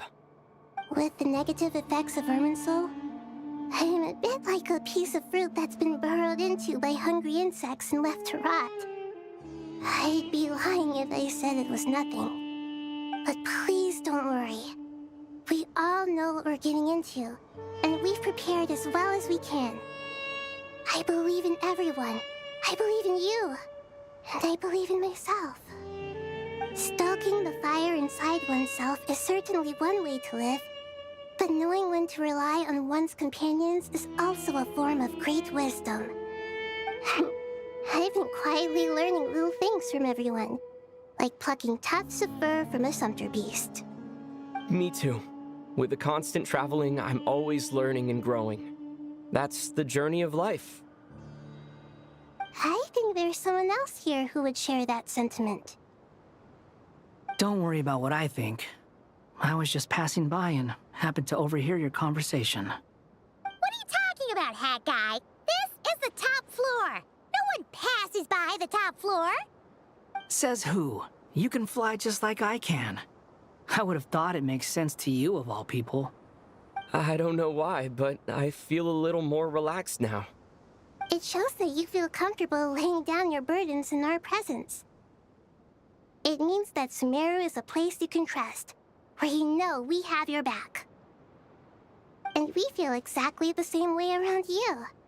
That's what it means to be friends.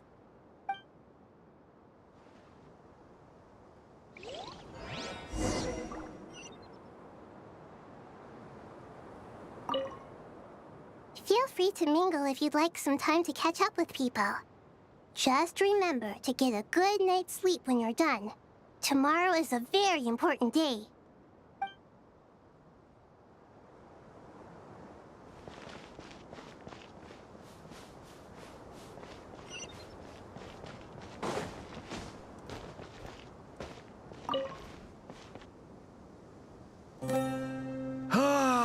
It's finally done.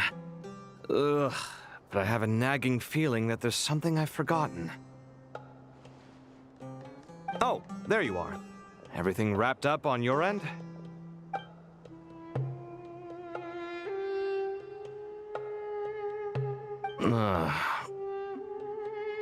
Okay, fair enough. That was a pointless question. We were working in tandem, after all. You must really be exhausted. Well, it's been a busy day for both of us. When work ends, you clock out.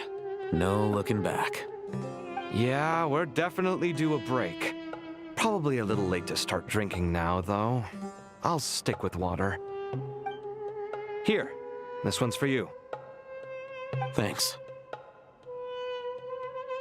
You want a bite to eat? I can grab us something. Or wait, I think there's a stove nearby. Let me take a look.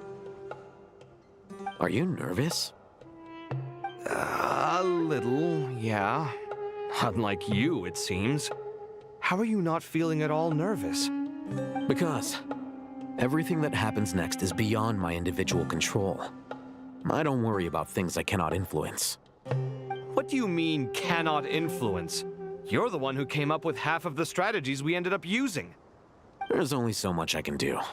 I was only doing my duty. Was it like this last time, too? You mean with Azar and his accomplices? Yes and no. The situation back then was easier to control, but we weren't as prepared as we are this time. So the enemy is stronger, but so are we. I still vividly remember the way you interrogated me in the library after the fact. Where were you when Sumeru needed you most?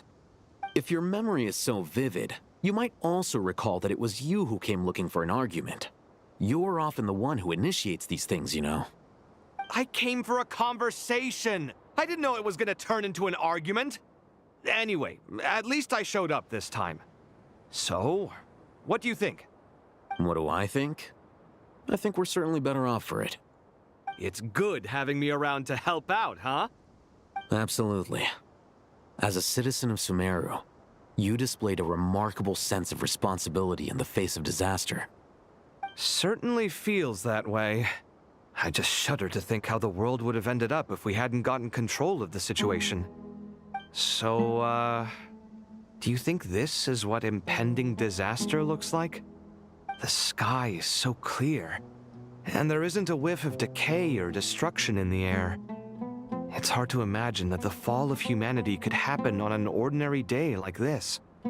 Awful things happen all the time. Sometimes people can stop them, and sometimes they can't. What you and I have done is increase our chances of stopping this one. Lofty ideals may provide no defense at all against nihilism, but perhaps little decisions can. Oh, nothing. It's nothing. I hope everything works out tomorrow. It will. As long as we stick to the plan, our chances of success are good. It's really strange. You're my junior, yet you always seem to act more like an upperclassman than I do. I think it's mostly a matter of temperament. Ugh. Walked right into that one, didn't I?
We'll make our move after sunrise tomorrow. Good. Is everything ready? As much as possible. That'll be enough. Don't let the pressure get to you. We'll take things one step at a time. That's how we've always done it. Master Tainari! Mr. Sino! So this is where you were. I brought some juice and some water. Would you like some? I know how easily you get dehydrated in the desert, so you should definitely have some water. In which case, I'll have the juice.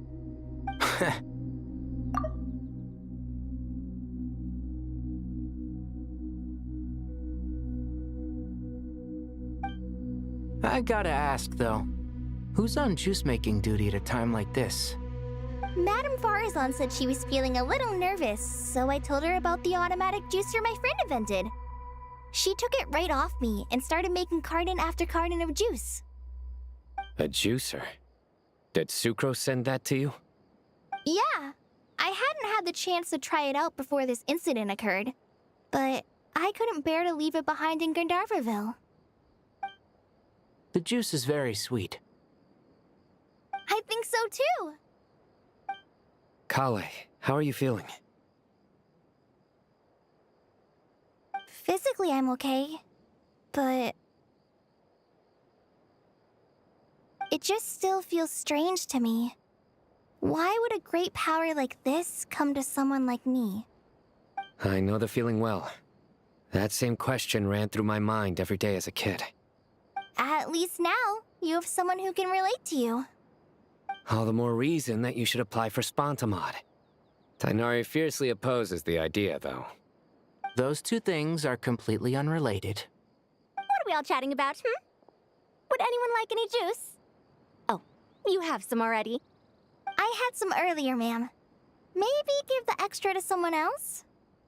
Very well, very well. I shall be off then. There's this enormous power, and then there's little old you. You feel like there's no connection between the two. And that sense of dissonance is difficult to get used to. Yeah. But after all this time, I can't believe this stuff still gets to me sometimes. Makes me feel a little childish. Kale, just because we normally keep the conversation light doesn't mean we can't discuss deeper issues. I don't think it's childish at all. You were the victim of a terrible crime. It's normal to struggle with the fallout from it. You have absolutely nothing to be ashamed of. My professor once told me that no incident can be considered truly resolved until the victim says it's over. Your rage and your pain are completely justified. Thanks. Miss Nicole said that the same god remains which were once used to inflict so much pain upon me have now become a weapon with which I can protect everyone. It's like my own personal kind of evolution. Every innocent person who's been hurt needs time to realize that it wasn't their fault. I was the same. But it's all about to be over. Tomorrow, it ends for good. I don't know if you've noticed, but you rarely stumble over your words anymore, and your outlook has become much more positive. It's a big change from how you used to be. And since this isn't over, you can settle the matter on your own terms. It's time you seized back control. I believe in you. Yeah. Sumero is my home. And it's so important to me. I have to protect it. No. I will protect it. And once you're done, how about you come back and apply for Spantamod? Stop it with the sales pitch, would you? Hey, excuse me. There are still 3 unclaimed cups of juice here. Why don't you take one each? Ugh, my arms are getting sore from carrying them around everywhere. Madame Farazan, why are you... Here, let me take them off your hands. Thank you, Madame Farazan. Drink up and enjoy my handiwork. I think I'm going to make something else now instead. Please, try to relax, Madame Farazan. Your nerves are starting to get the better of you. I know, I know.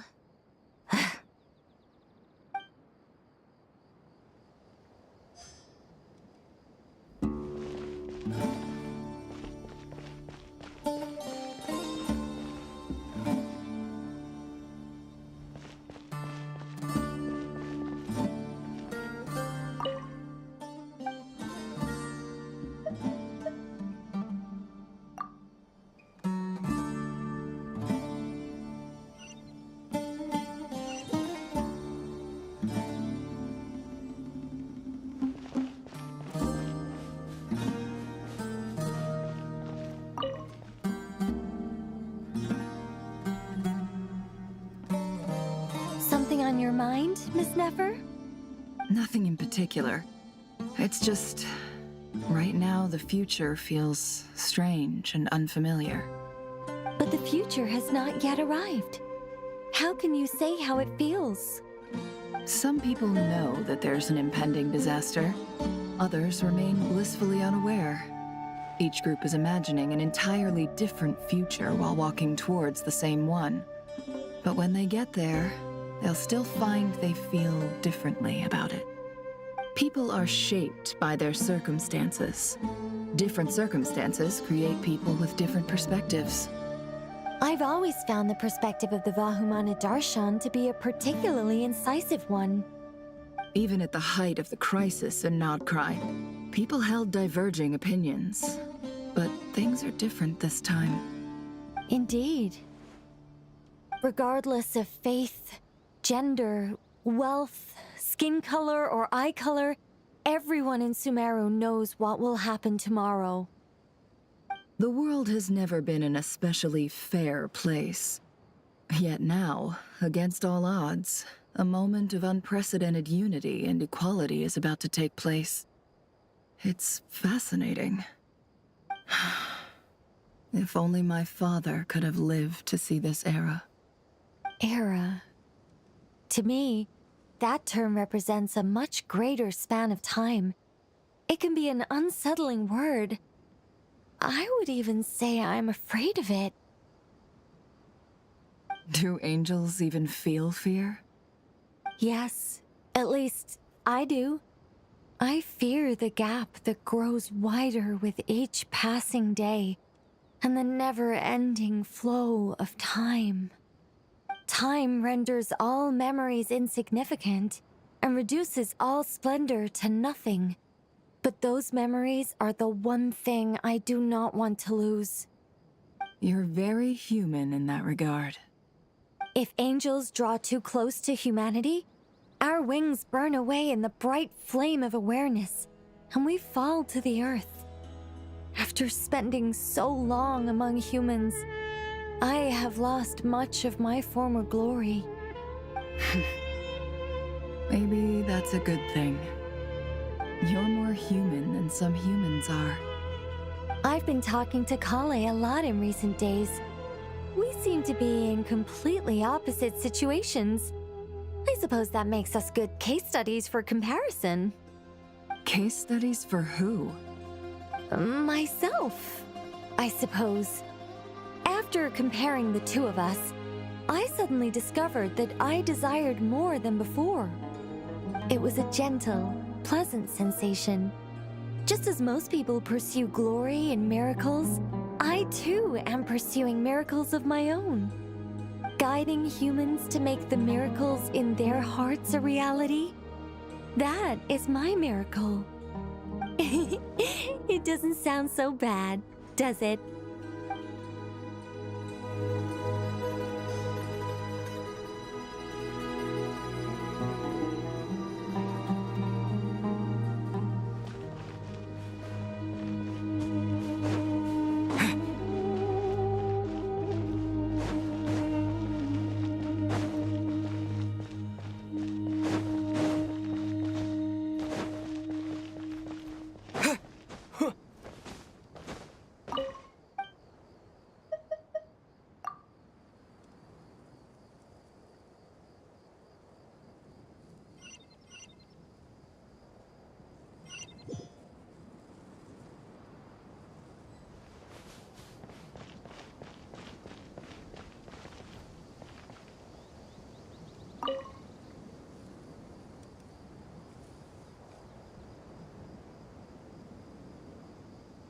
Look at the time. I should head back. I'm so sorry. I was in a hurry and didn't look where I was going. Are you all right? I'm fine. Wait, you're... Have we met? Not exactly. I think we may have crossed paths by the house of Dana before. Oh. You're Hat Guy! From Vahumana, right? You recognize me? The clue's in the name. Mr. Hat Guy. Fair point. It's getting pretty late. What's keeping you up? I could ask you the same question. If I'm not mistaken, all the workload for the Ratawa Darshan wrapped up a good while ago. Well, I have something of a background in Satyavada life, so I was helping the Dendro Archon make some preparations. But I must have lost track of time. Did you find the experience enlightening at all? Honestly, it was tedious and uneventful at first. But eventually, I think I did sense some profound truths. But they also brought a lot of suffering with them. I was told that I even shed tears while I was meditating, though I have no idea why. Sorry. I hope I'm not scaring you. Not at all. It just proves you're very accomplished in your research. Good night. I wish you all the best for tomorrow. Thank you, sir. You too.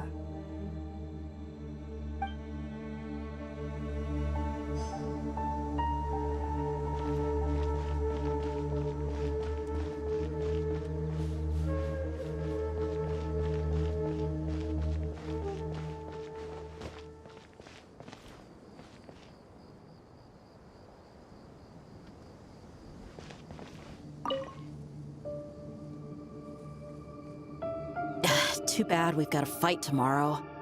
I could really do with a stiff drink. Let us pray instead. Prayer. How nostalgic. Lord Sangama Bay. Came to get some fresh air too, did ya? That's right. Actually, I was hoping I might run into you, Dia. I wanted to let you know that I've stocked up on that perfume you said you were so fond of. No, really? I'll take 2. Any chance of a friends and family discount? I knew you'd ask that. And I'm afraid to say that... Surprise! It's free of charge. That's very generous of you, Lord Sangama Bay. Does this mean you've made a fortune in Nodcry? Nope. Turns out it's not that easy to turn a profit there. I even ran some assorted losses. But anyway, that has nothing to do with why I wanted to give you and Dia a small gift. Remember that merchant caravan you two rescued in the desert last month? That was transporting my goods! No way! I had no idea that was your shipment. Explains the, eclectic mix of goods, though. Lord Sangama Bay's investment in the desert and generous stockpiling of goods has helped many people over the years. The shelters you funded especially have made life a little easier for the children and the elderly. Wait, how did you know about that? Oh, I see. Nefer told you, didn't she? Ugh, that pesky lady. Aren't intel brokers at least supposed to charge for divulging people's secrets? She and Candace go way back. It's normal for close friends to share things you wouldn't tell to everyone else. Sure, but why did they have to be things about me? That's how Nefer shows that she cares. She wishes for all of us to know what a generous person you truly are. It must be hard trying to make a living far away from home. Just because we can tell what kind of person you are doesn't mean everyone else can. Well, maybe her intentions were partly good, but I don't think that's the full story. I'm sure she enjoyed knowing how much it would annoy me. I'm telling you, Nefer's got a mean streak. Definitely with you on that. Does praying help you stay calm? Defending one's home is a just cause. My heart is filled with a mix of anger and hope. Anger. You know, being able to get angry is a good thing. It shows that you're in touch with the real world, and that you have the passion to pursue something you believe in. My lady, what are you doing out here? Just taking a walk to clear my head. Look where I ended up. Were you praying just now? Yes, Miss Dunyarzad. Would you like to join us?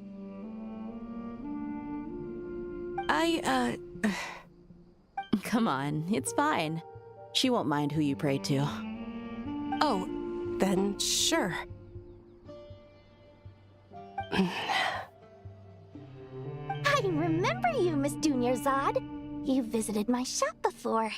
If I recall correctly, the god you worship is the Dendro Archon, correct? That's right. She is such a gentle and kind god. But to me, she's more than just a god I worship. I see her more as a friend. And so do many others. She's not some almighty god who reigns on high, but a genuine friend. Agreed. She's a wise teacher and a good friend. I spoke with several people during the evacuation. Everyone's aware that tomorrow's battle is one that ordinary people can join too. A battle to fight for our friends and our homeland. Oh, it makes me glad. I can finally do something for those who protected me. You've grown so much since we first met. Oh, a compliment? Ooh, more please. Thank you. My lady, you've always been a remarkably strong and ambitious person. It's indisputable. And that's not just a compliment. It's a statement of fact. What are you praying for? Our beliefs may not be entirely the same, but we both wish for the same thing. I pray that everyone will rise to the challenges ahead and return safe and sound. I pray for the safe return of all my companions.